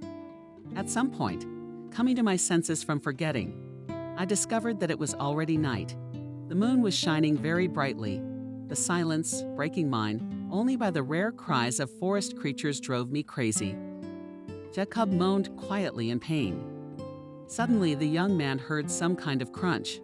At first it seemed to him in a painful delirium that this terrible monster was coming to devour him. But in a few minutes Coco appeared at the pillar. She looked very depressed and tired. The girl stopped near the unfortunate prisoner and looked at him sadly. Coco, you are. You have come for me. You will save me. Gasping with joy, wheezed Jacob. But she gave him a judgmental look. Shut up, she whispered. The boy immediately shut his mouth. Now he really hoped no one had heard his joyful wheezes. Coco walked over to the pole and began to tie the ropes one by one. Jacob's legs came free first, then his arms as well. Freed from the restraints, he collapsed to the ground, limbs so used up that they simply refused to work. Poetry after me, whispered the girl. The boy did not hesitate. He strained all his will and crawled after his savior nice. So they passed several huts, trying to keep in the darkest places. Suddenly, a man appeared in the distance. The girl pushed the boy with her foot, pushing him into some dark prologue between the two wives. She herself, too, dived in after him. They lurched, trying not even to breathe. A man in hunting clothes walked past them. On his back hung a bow, and in his hands he carried the carcass of a rather large animal. Fortunately, he was so happy with his prey that he paid no attention to the couple. When the man finally disappeared, Coco peered around the corner to survey the situation. No one was there. Let's go in a whisper, she said. Finally, they left the village and came to a large clearing. It was similar to the one he had sat on the night before last, looking up at the stars. There was more brush and no water nearby. It was probably the most common of the jungle. Jacob was weak and shaking with sickness and fear. Here he was also very uneasy. Suddenly, the village would discover the missing and give chase. But the young man hoped that Coco knew what he was doing. Suddenly, something very strange happened. The girl clapped her hands, made an incomprehensible guttural sound, and then stomped 3 times on the ground. What are you doing? Jacob was indignant.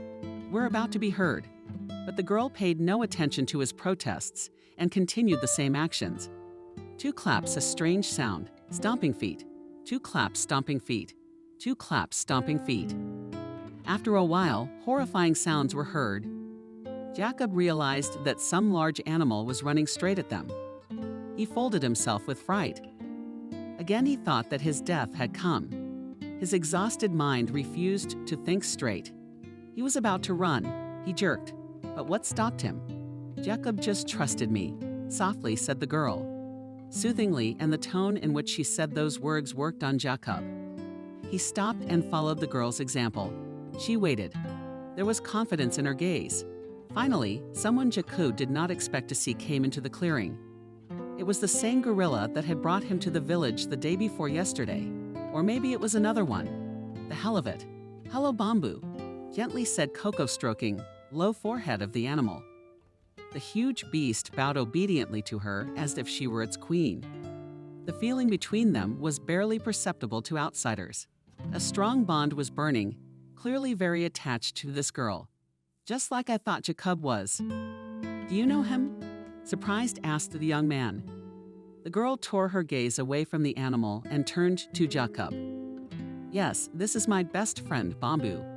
We've known each other since childhood. Coco smiled. Come, I'll tell the story. On the way, she said something quietly to Bamboo, and he easily, like a feather, picked up Jacob and put him on his powerful shoulders. Now we're going to be walking for a long time, Coco said businesslike. Try not to faint.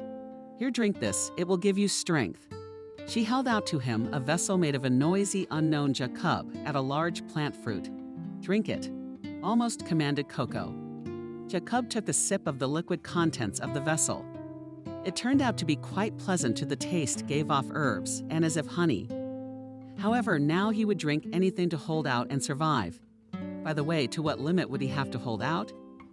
He must have asked that question out loud, because Coco answered him, we're heading for the coast. Hold on, darling. She told him the story of how she had once met her furry friend in this jungle. Then, in his half-delirium, the boy could only catch bits and pieces of it. But then, a few years later, he remembered everything he had heard on that distant, almost fantastical night, and wrote it down to preserve it forever. Coco, let's go, shouted Aya, putting on her bow. We won't catch any animals because of you. Doll is in her leather hunting bag. I can't find the bracelet. Sadly, she said. You will. Then we'll go already. You don't understand, it's Mom's bracelet. It brought her luck.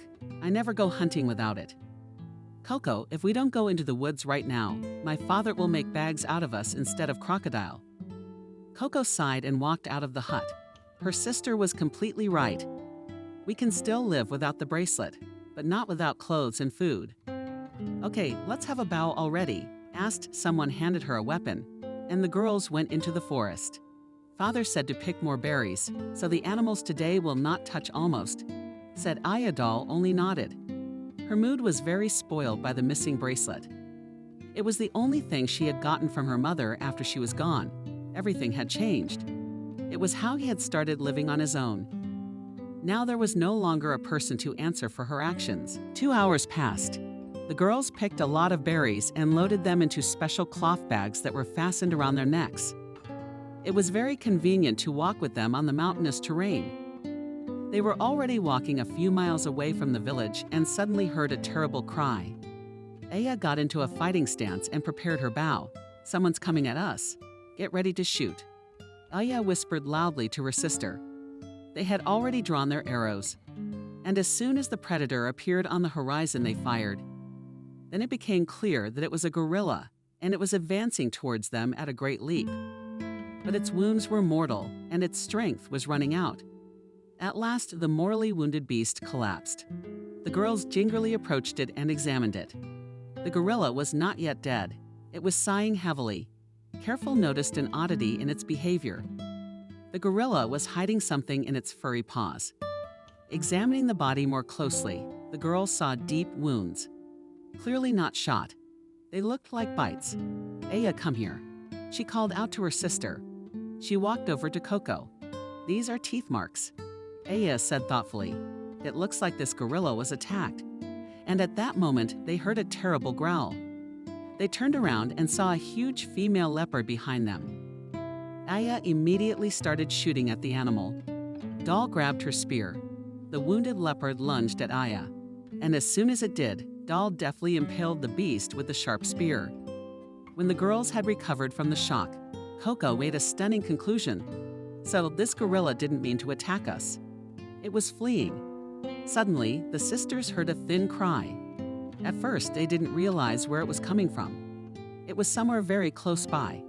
Then they realized that the sounds came from the gorilla, or rather from what it was holding in its paws. The girls looked at each other.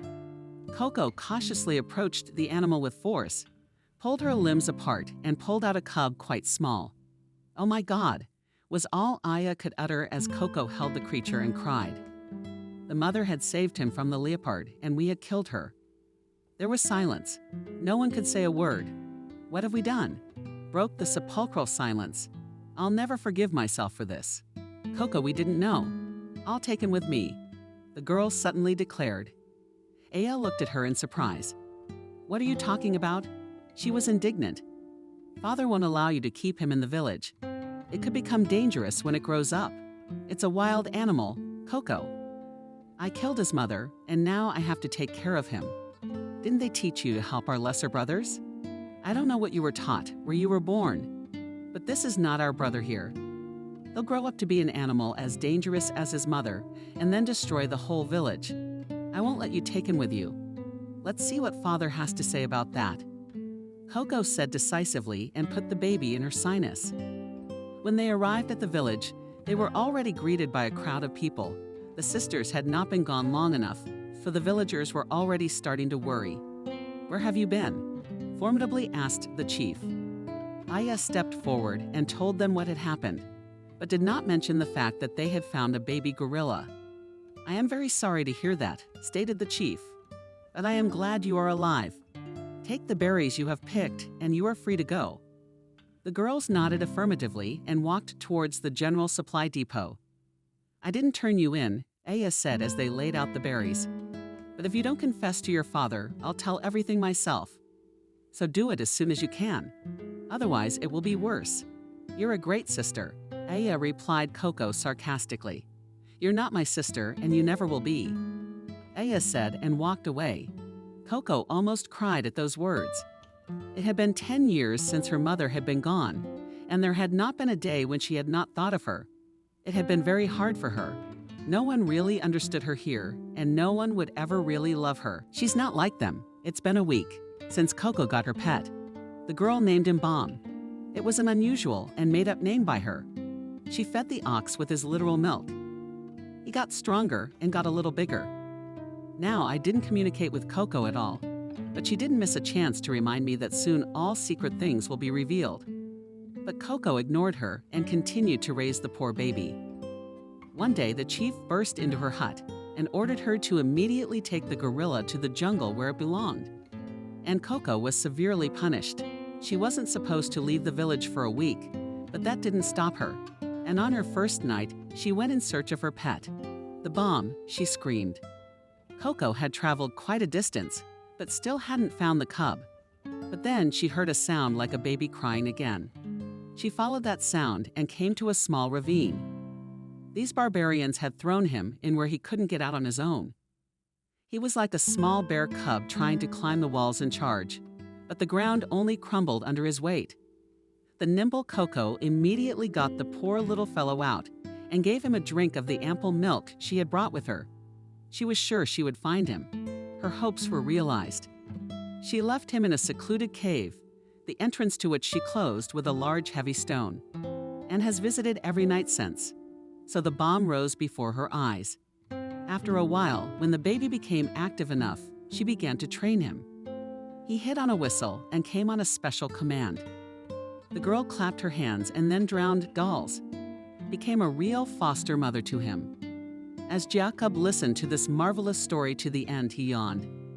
He yawned, closed in the thick fur, gorilla, and said, "What a rat yours is, Aya." Doll grinned and replied, "By the way, she was the one who told the chief about you climbing into our hut." The boy's eyes rounded. He was already wishing for this most horrible death. I mean, come to think of it, even the natives have such bitches.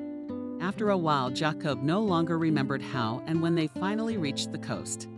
At the beginning of this strange journey, Jacob still tried to perceive something, but then completely shut down. The sickness of the experience, the nightmare and the terrible pain finally overcame him.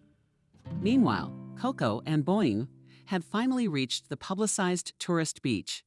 The beach was at its most deafening pre-dawn an hour. And of course, no one was here right now.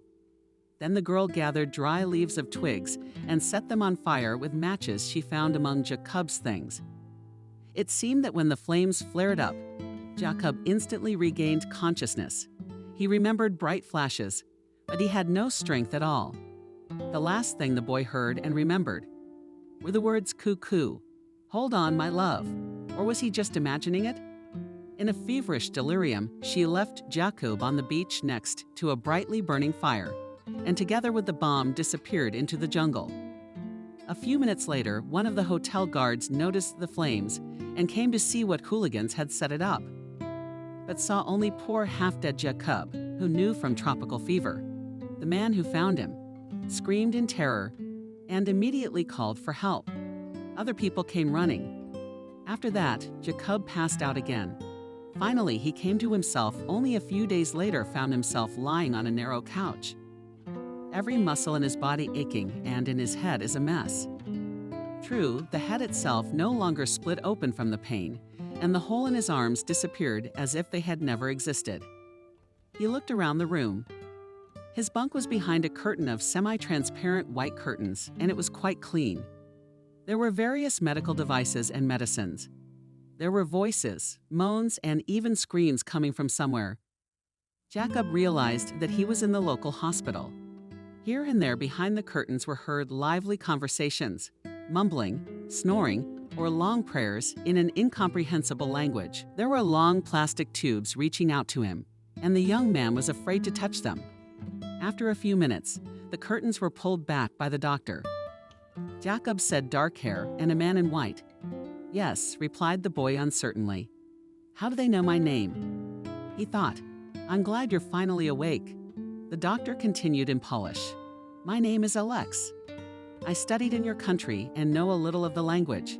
Your story has intrigued the whole hospital, I must say. You have tropical fever, quite common amongst newcomers to our area. Why didn't you get vaccinated before coming here?" Jacob only shrugged his shoulders. He never trusted unfamiliar inoculations, and what if it would only make things worse? I hope you'll tell us how you ended up in the jungle and how you managed to survive there for almost a whole week. I don't remember, weakly answered Jacob. How did I get here? He looked fearfully at the doctor. They're not after me. You were found on the hotel beach, the doctor said. You were immediately hospitalized here at our clinic. You were delirious for days. It took us a long time to find out who you were and where you were from. We checked with the police. Finally, a woman named Anna got in touch. She was your guide on a tour group. They've been looking for you all over the department for days, but that's for later. Right now, I need to assess your condition. The doctor examined the patient's ears, throat, nose, eyes, listened to his heart and breathing, counted his pulse, measured his blood pressure. Then he moved on to his legs and arms. The guy still wasn't fully oriented in his memories and started asking questions. Tell me, where's Coco? She came here with me. I mean, did I come with her or did I come? Rode in on such a huge beast. I'm sorry. The doctor was surprised. The girl from the village. His annoyance, Jacob wrinkled his nose, seeing that he was not understood. She saved me from those awful natives. You know, they tied me to a pole and she brought me to the beach. Well, not her, but her gorilla. What was her bomb then? The doctor touched the patient's forehead. There seems to be no heat. He said thoughtfully, perhaps you should rest some more. This disease is really very difficult. You do not believe me. Jacob was offended. Like a little doctor smiled, rest, gain strength. Soon the police will come to you. And this girl is your tour guide, Anna. Anna. Jacob could not believe that he had already forgotten this girl. Now there was only one Coco in his heart. He had really fallen in love with her. She had saved his life 3 times. Imagine that. Although maybe he was just dreaming. Suddenly there was no village and it was all in his mind. In a feverish delirium, Aboriginal tribe, reasonable gorilla, crocodiles, fierce chiefs, execution on a pole, naked girls in a hut, and Starry Night no, cannot be such. Had the girl of his dreams turned out to be only a barren image? But he was simply not allowed to think about it properly. What was it again? Behind her was Anna, Jacob. My God, how happy I am that you are alive, she exclaimed. We've all been looking for you for days. Didn't sleep at night. She even wept and hugged him. When she saw the haggard, thinning face of her ward, you probably didn't even eat. I'm fine. Been sick with tropical fever all these days. I'm so sorry, Jacob. Please forgive me. Please don't report me to the police. Anna was crying. The guy was in some kind of trance and still did not really understand what was happening. Anna, surprised, exclaimed to the young man, Is it really you? I am, of course I am. God, how wonderful that you finally found. Jacob assumed a semi-upright position on his bunk. Anna quietly and seriously began, Jacob, I want to tell you something, and please listen to me to the end. The girl was wary. I'm listening, and Jacob began to tell from the beginning. For some reason, when he met Anna, his mind was clear. He told her everything from the moment he ran after the parrot to the torture when he almost died on the pole. Anna's eyes visibly rounded after this story. She obviously thought that the guy was still delusional. Jacob, I do not want to offend you, but cautiously said the girl. But this disease, which you suffer from such clinical manifestations. The doctor said, I know. You all think I'm crazy? He turned his back to the wall and fell silent. Jacob did not believe anything anymore, not the doctor, not even himself. The reactions of the doctor and his guide sowed in him not eliminated and doubts about the plausibility of the story. But think about it, Anna told him, trying to make sense of what kind of wild gorilla could carry a man through the rainforest to the coast. Why would it do that? How would you be able to understand the language of the natives? It's unlikely that Descartes memorized Polish that well if she was only 5 years old when she and her mother crashed. Besides, there are no natives of their tribes here for hundreds of kilometers around at all. All these statements and questions affected Jacob very much. Anna still managed to assure him that it was all just a game of his sick imagination. Listen, Jacob, said the girl, I realize now it is silly to assume such a thing in your condition. However, I will do it. Would you like to go out with me? After you're fully recovered, of course. Maybe we'll still have time before we leave for a date? Jacob smiled, not believing his luck. How much he wanted to get closer to this wonderful girl. And then it was as if he woke up from the anesthesia and even switched to you. Although it was rude. Wait, so you have Jim, right? Jim, he's in the past, Anna said firmly. In the past. I don't want anything to do with him anymore. You know, he cheated on me. Anna turned away and brushed tears from her eyes. There was an awkward silence. Jacob was digesting this information while Anna tried to calm her emotions. I'm sorry, only Jacob could only give out a tear rolled down Anna's cheek. Do you need to rest? She realized. I'll come back later. After her departure, Jacob's head was torn apart again, but no longer from pain, but from the confusion and complexity of the circumstances. He liked Anna very much, until he met Coco, but as they had already found out, no Coco had ever existed. The doctor came to see him again and said that tomorrow morning they would be able to discharge him. Then a policeman came and spent a long time tediously writing some papers near his bed, asking various stupid questions together with a shoddy interpreter. Finally, it was time for bedtime and the exhausted patient. Finally, he was able to rest. The next morning, he was already standing at the front desk waiting for his discharge. He couldn't wait to go back to the hotel, change into clean clothes, wash himself properly, and leave this crazy country forever. Can you give me the document that the doctor gave you? Asked the girl behind the counter. Yes, now smiled the young man. He started in the pockets of his shorts, suddenly realized. Where's my camera? It was as if he had been hit with a gush of cold water. Had he lost such a precious and important thing in this damn jungle? Isn't that what you're looking for? The registrar girl asked him and pulled out his precious photos from somewhere. In the inventory it says that this bag was found with you on the beach. Anna informed him with a dazzling smile. Jacob frantically grabbed the camera, opened the monitor, and almost collapsed on the floor when he saw the photo. It was Coco, a real live Coco. And next thing you know, there they were, sitting on the grass together. Behind them are dark tropical trees, and above them, that magical starry sky. Jacob whistled. These pictures were sure proof that this whole story was real. He had neither dreamed it nor dreamed it. He wanted to shout and jump with happiness, but everyone would think he was crazy. What can I say? Nobody. No one believed his delusional stories. As soon as he was discharged, Jacob ran out of the hospital in full confidence that he would find his love. I will find her, the guy said to himself and walked out of the clinic. Jacob towards him, smiling dazzlingly, got out of the parked car. Anna, I've come for you, she informed him. She hugged him and kissed him on the cheek. He was dumbfounded by such a sudden appearance and behavior, also slightly embraced her. They got into the car and drove to the hotel. All the way he looked at his photos and came to the conclusion that they were truly magnificent. All the hotel staff and tourists gathered at the entrance to greet the traveler who had returned from the other side of the world. Anna, looking at this joyful meeting, she couldn't hide her tears. She didn't expect to see this handsome guy alive. In addition, she was very afraid that he would report to the police about inadmissible negligence on her part and demand compensation for the harm done to his life and health, personally from her as a responsible person and from the travel agency. That's why she went to the hospital. That's why she offered him a date. She saw the way he looked at her the first day he arrived. She'd seen the way he'd fallen in love with her slender legs and other charms. But Jacob, carried away by his feelings and memories, did not even think about all this.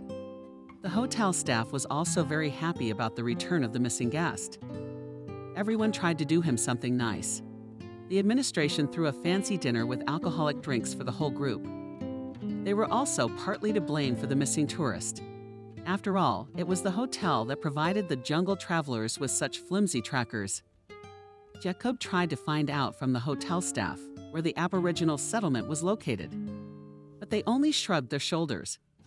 Either they really did not know the location of the village, or Jacob spoke English so badly In any case, even after a couple of days, he still could not get anything from them. "Val, how are you?"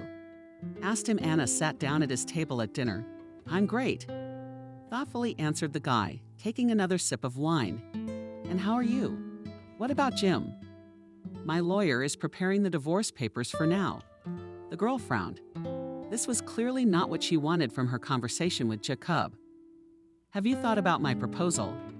The guy was silent for a long time, looked at one point, and then woke up, and with the proposal to walk, to get better acquainted. Anna reminded me. She seemed very uncomfortable with this conversation. "I'm sorry, I don't think now is the time. I haven't quite recovered yet. You can see how absent-minded I am." He smiled guiltily at her. "It's okay, no problem." Anna smiled and fled as quickly as possible. Jacob didn't care at all. He was only thinking about Coco and where he could find her. The young man decided to go where he came from, to the port. That was where it was full of different merchants. They surely had to know where the natives lived. Getting out of bed early in the morning, he went to the cab he had ordered the night before. The night before, he had arranged with a man to take him to the harbor. But the man was not there now. "Who are you looking for?" asked Anna, passing by. "Yes," stammered Jacob. The cab driver didn't see. So he left on an excursion to the mountains. It is worth telling here that as soon as it became known about the missing tourist in Anna's group, she was immediately fired from her job. However, she was forced to stay here until the general departure. Shortly afterward, she learned of her husband's infidelity. All this broke her down. The only escape from her moping was Jacob. There was something about that guy, but he turned his back on her too. That's when she decided to win him over herself. To do this, she discouraged the driver to go with Jacob, saying that he was sick. And now she planned to take the driver's seat herself. "It's just that we made a deal with him yesterday. He didn't say anything about a tour," Jacob explained. "Let me take you where you need to go." Anna offered with a smile. "I have the keys, from where they gave them. Even when I was a tour guide, I will leave. They will take away." Jacob did not understand her game and agreed. They fairly quickly rushed to the pier. Here the guy thanked his companion and asked to leave him alone. Anna was greatly disappointed by this, but he did not even pay any attention to her mood and went in search of information about his beloved. At the harbor, a local boy was also mistaken. Apparently the same age as Jacob himself, he was selling various national souvenirs from a trade to tourists. "Hey, Frente," I said hello to him. Jacob in English. "Do you know where to be a village of local people?" "Village people." "There's a village guy," cheerfully answered the merchant and waved his hand. "No, you do not understand me, people and other people," tried to explain Jacob. "Other people." "No, I do not. Guy buy goods, here spoons, mugs take." "No thanks," frustrated, muttered Jacob, and headed to the next vendor, bearded a man with a red cape on his shoulders. "I have only the finest quality fabrics." This bearded man beckoned to the customers. Jacob approached him under the guise of an ordinary customer. "Hello," greeted the merchant. "What do you want, dear?" "You help me village to the jungle. Where is the village?" "I do not understand you," said the man already without any enthusiasm, "but you know the village." "1 second. Jacob pulled out of his pants pocket the very picture. "How much to know this girl?" "No, that's your fiancée. Beautiful." "I hope so," Jacob thought to himself. "Are you looking for a village in the jungle?" suddenly asked someone's voice from behind. Jacob turned around to look at him. A swarthy, low-statured man was watching. "Do you want to find the village of the people?" He repeated his question. "Yes," almost jumping for joy, shouted the boy. "Come with me." Jacob gladly obeyed. They walked through the entire makeshift market and came out to a dilapidated wooden house. Immediately he shouted to them. Around it were a yard of stroller legs that tourists rode on. The teenagers in the 10th tree were sitting and playing cards, with several men of obviously gangster appearance. All of them were swarthy and black-haired, talking loudly, arguing and giving the impression of people who were experienced and smitten. One of them was much taller than the others, and muscular. "This guy needs help," said the guy Jacob, turning to his acquaintances. They looked at them grimly without saying a word and went back to their game. Yes, began Jacob cautiously. I'm looking for an Aboriginal village, he said in Polish, and immediately scolded himself for being stupid. He had forgotten that English was barely spoken here. What was his surprise when one of the seated men answered him in Polish? Aborigines, you say? Well, there are some here, only far up high in the mountains. You speak Polish, without hiding his surprise, exclaimed Jacob. Yes, I understand that you are very surprised. But here, you know, son, what surprises me most of all, that timidly asked Jacob, your abnormal interest in these damn savages? What do you need them for? Here Jacob had nothing else to do but to tell them the story of his unhappy love, his fragile happiness, which he gained and immediately lost. So you need to find this girl? The formidable tall man concluded. Jacob nodded affirmatively. How much do you want? He asked. The man, after thinking a bit with his cronies in his own language. Pay 100,000 and we'll take you to these crazy savages, he said. And don't think of haggling, or you'll fly upside down right there. And he jabbed his hand carelessly toward the dock. Jacob didn't even flinch.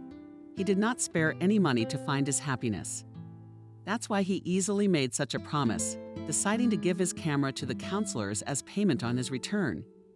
It's a very expensive device, the boy convinced them. You will be able to get much more than 100,000 of your money for it. The local leader didn't take anyone's word for it and dragged Jacob to a nearby pawn shop. There they confirmed to him that they would give him 100,000 even as collateral. The satisfied bandit gave his consent. He and Jacob took the camera to the pawn shop. Each received 50,000 and the owner gave them a receipt. Jacob left the other half of the amount with the pawn shop owner in the safe. If I come back alive, I will give you everything as agreed, the guy told his escort. If we can take the girl with us, you will also get the camera, and that's another 500,000 for your money. Now all that was left to do was to wait until morning, because that's when the small group decided to move out. They met at the same place at the earliest possible hour. All were dressed appropriately for the occasion. Everyone had a weapon, and Jacob was glad of it. In the jungle, it was really necessary. After all, not only wild animals lived there, but also wild people. Now with such a team, Jacob was not scary neither snakes, nor gorillas, nor crazy chiefs. On their way, they met poisonous cobras, huge spiders, and even a tiger. But all these animals bypassed them. No battle was fought, no horrors happened. Jacob decided it was a good omen. We were almost there, and the guy pronounced the muscular bandit. Toward evening, when tired from the long walk, Jacob was ready to fall over nothing and never move again. But I don't think you'll be so welcome in this village. He grinned. I looked at Jacob and saw familiar places. The same clearing where they had sat with the doll, gazing at the stars. And there was the familiar village. It was still quite light, so a lot of people came out to see what kind of strangers came to their territory. At their head, of course, was the old chief. He gave Jacob a scornful look. Why have you come to us? You rascal again, growled the chief. The guide immediately translated these words for the customer into Polish. Tell him I have come for Coco, said Jacob. The boy wants to talk to your daughter, the interpreter said. Jacob himself caught the old chief's menacing and judgmental gaze. No, Coco's father cut him off. The men had foreseen this option and pointed their pistols in the direction of the gathered tribe. It saw the girl. The leader commanded about the counselors. The chief made a terrible grimace and shook his staff. All the male savages immediately thrust forward their spears and looked very belligerent. The chief began to prepare something in his own language, and so quickly that even the interpreter could not keep track of his curses and swear words. He didn't need to. He raised his pistol and shot into the air more quickly. There were screams of shrieking women, children, armed with spears and bows. The crowd drew these theses and prepared to shoot at the uninvited guests. Suddenly, from behind their backs, Coco sprang forward. She was amazed and angered by the reappearance of Jacob. She ran up to the chief and quickly said something to him, gesticulating desperately. The chief nodded and made a sign to his men. Put down your weapons. Let's go. Doll grabbed Jacob by the arm and pulled him to the side. "What the hell are you doing here, forget you?" Jacob replied in a gentle voice and smiled stupidly. All the colors of light and the words he had prepared for this meeting just slipped out of his head. He missed this girl so much. As soon as he saw her, he drowned in those stray eyes of Coco's. "I want to take you away from here," he blurted out. "You don't belong here." That's how she made an impenetrable face and straightened proudly. "And why do I want you to be my begging wife?" said the lad. "I will take you away with me to my homeland. These people, these savages. Do you really want to live your whole life like this?" She lowered her eyes and was silent for a minute. The villagers and the chief himself watched the whole scene, but they did not understand a single word of the lovers' conversation. Finally, Coco raised her gaze to Jacob again. "Jacob, you're a very nice guy, and I really like you. But I can't do this. My family's here now, a family that doesn't respect you, that kills people. Just like that." "It's nothing like that," Coco objected. "You don't know anything about our lives. You think just because you've been here a couple days you're an expert." She grinned. "All families have their skeletons in the closet. But I'm not leaving here ever. These people sheltered my mom and me when we were almost dying from our wounds, hunger, and thirst. She often told me how cruelly my own father had treated her, how she had suffered in that distant cold country. She and I were flying to visit distant relatives, and she bought those tickets with her last money because we had nowhere else to go. But it's a very long story, and you don't need it." Coco cut herself off. "All you need to know is this. This is where my mom and I found love, care, found a real family. This is her grave. Besides, here is my Bon, my boy, whom I raised as my own son. You intend to take him with you too?" she asked ironically. Jacob was suppressively silent. "I can never leave this place," she said firmly. "And to be honest, you acted like the ultimate idiot. If you'd stuck to the rules, none of this would have happened. You were welcomed as a guest, and you violated our laws of hospitality, Coco." "What are you talking about?" Stunned spoke Jacob. "Wake up. Come with me. I beg you. Let's go away from these filthy savages who stuffed your pretty head with all kinds of nonsense. You're a Russian girl. I'll take you home. You don't belong here, please." "This is where I belong," she declared, glaring angrily. "I'll be a stranger there, and you'll be the first to reject me." "Did my mom tell me how conniving men can be?" she added, and her lips quivered. "I saw you with her." Suddenly she added and turned away, looking like a hurt child. "Who was Jacob's apex with?" "With that gorgeous hottie outside the hospital. I saw you being taken away and followed." "Where did she put you?" Said Coco quietly that morning when you left the hospital. "She kissed you and you hugged her and laughed. You've got it all wrong." Coco tried to change her mind to Jacob. "Anna and I are just friends. She's my guide, and she's married." Finally, he found himself and gave out this argument, hoping that it will sober up the jealous Coco. "Married." She was amazed. Mom was right. In your horrible country, all people are promiscuous and lustful scoundrels. Yes, in our country, a married woman doesn't even dare to go near another man. And you? How dare you embrace her when you know she has a husband? Go away. I don't even want to know you, she sang, like a snake, and spit at his feet. Jacob was completely confused. He looked at the girl for a long time and could not understand whether she was making a show in front of her father or telling the truth. But Coco's look testified that all this was said in earnest. She does not understand another life, will not leave her tribe or her mother's grave. A terrible blow to the young man's very heart. But it was her choice, and he had no right to judge her.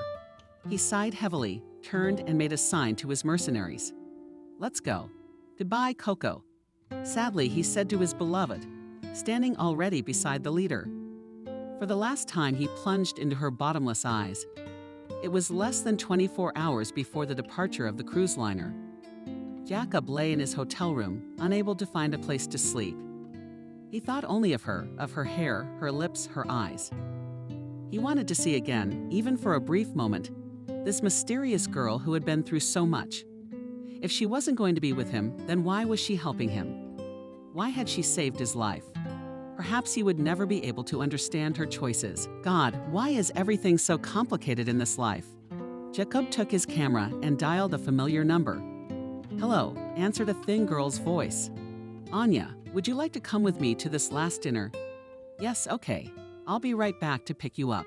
He ended the call, shook his head, looked at himself in the mirror, and with a determined step, walked out of the room towards his destiny. Quite a few years had passed since then. Jacob left his boring office. He graduated from a specialized college, then university, and became quite famous and well-paid photojournalist. In achieving this goal, he was greatly helped by the very photo he took in the distant tropical jungle, and of course, his parents who always supported their son in everything. "Honey, I made you breakfast." The gentle voice of his wife reached here and from the kitchen. Jacob yawned once more and got out of bed. It had been a long time since he had lived with his parents. Now he had a beautiful modern apartment in a new building. Pulling up, Jacob entered the kitchen. On the high chair sat his 1-year-old son Arseny. He was already eating his morning porridge. Of course, he was not particularly good at it, but his loving mother helped him in everything. "Sit down, Jacob. Cheesecakes already. And here you go." On the table appeared a large dish, full of appetizing golden. Krugliakov Jacob picked up a couple, put to his plate. "Very tasty, my dear." What did he throw his wife in the cheek? "How'd you sleep? You came back to work so late last night. What do you want?" The man shrugged. He sipped the coffee his wife had carefully brewed in the large kitchen. As always, the TV was on in the background, of course, on the news channel. Suddenly, Jacob saw vaguely familiar terrain on the screen and turned up the volume. Cautiously, he said, "Leaving the cup 3 hours ago, a terrible tsunami had struck the coast and nearby areas of Central and West Africa." Commented on the terrifying footage. Announcer. Severely affected the territory of Cameroon. Many settlements, tourist complexes, and other objects of infrastructure will be washed off the face of the earth. In addition, a large mudslide came down from the mountains near the village of Buda. The footage kept flashing on the screen. The disaster-stricken area, familiar to both of them, looked terrible. And what was happening there now looked more like an apocalyptic movie than anything else. "Jesus," that's what the shocked Anna said, and sat down on a chair, staring at the TV screen. Jacob's cell phone vibrated in his pocket. The head of the newsroom was calling. "Saw the broadcast," he shouted. "Immediately we load everything and leave for the site. The whole group should be ready in half an hour tops." At 12, he booked the flight. Jacob was not used to such situations. An alarming backpack was always waiting in the check room. His wife had long since accepted the schedule of her husband and did not ask unnecessary questions. After 15 minutes, Jacob fully equipped, fully kissed goodbye to his wife and son and quickly walked out of the apartment. On the spot, the film crew arrived without much incident.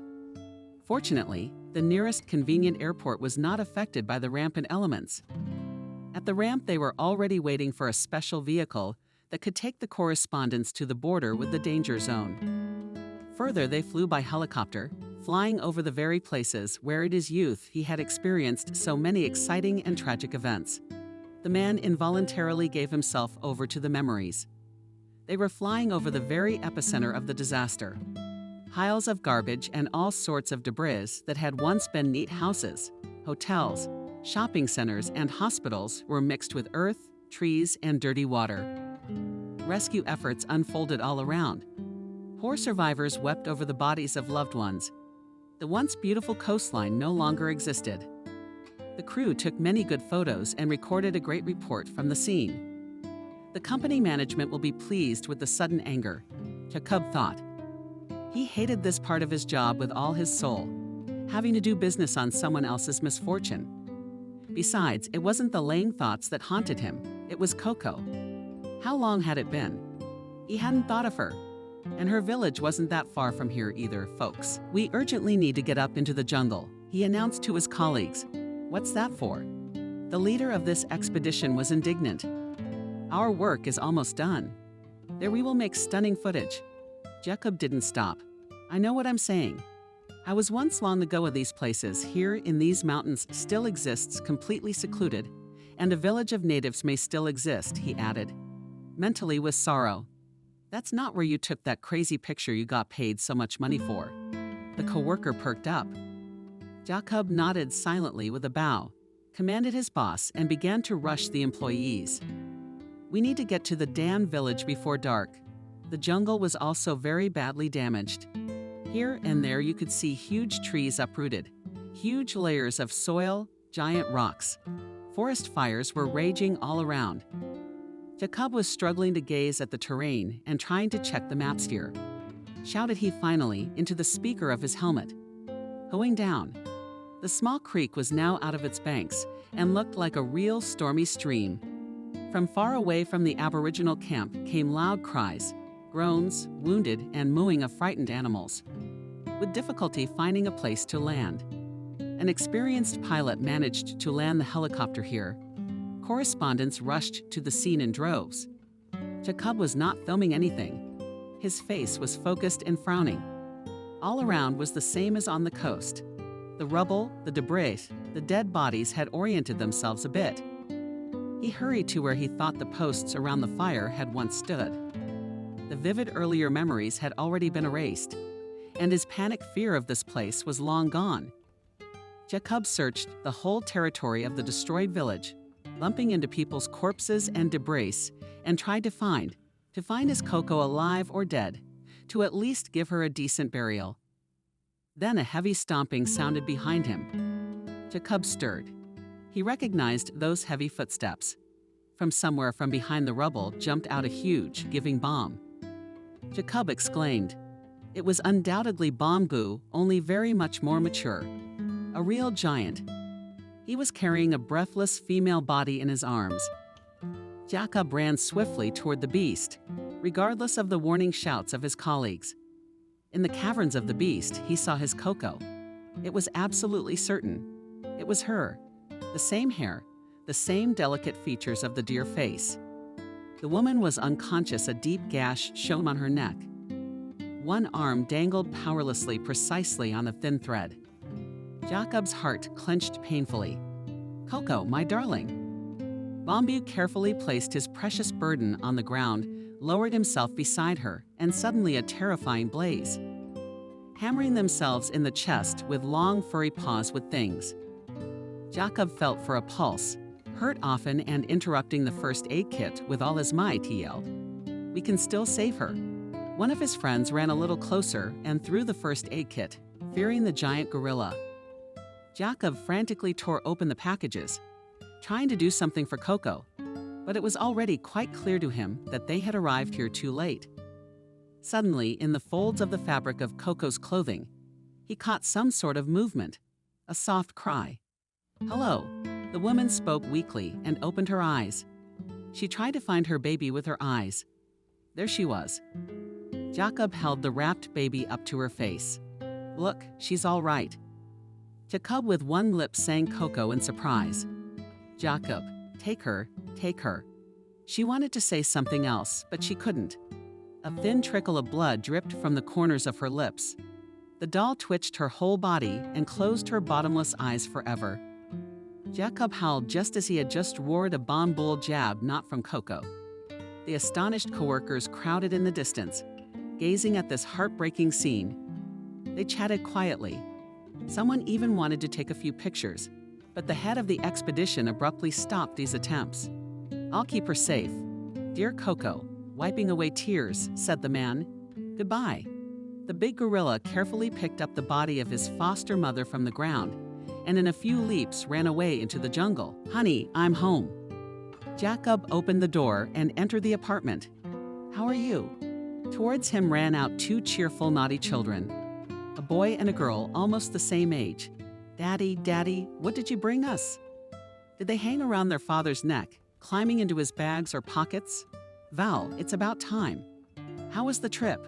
His smiling wife came over and kissed him. Anna, it's fine. I brought you some presents from Australia. Dad, you brought me a kangaroo. A little girl about 3 years old asked hopefully. Dark-skinned, pretty with huge azure, like seawater. Her eyes are inexpensive. He smiled and sat her on his lap. "But I brought you this. Look, I like it." "Thank you." The little girl brightened and skipped off to play with the new thing. In the evening, Jacob enjoyed the family coziness and watched how cheerfully play together their children with Anya.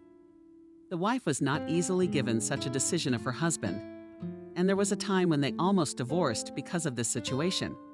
But now it's all in the past. Little Alice, that's what he decided to call her, managed to melt the resentful heart of her adoptive mother, and she took her into the family and began to bring her up as her own daughter.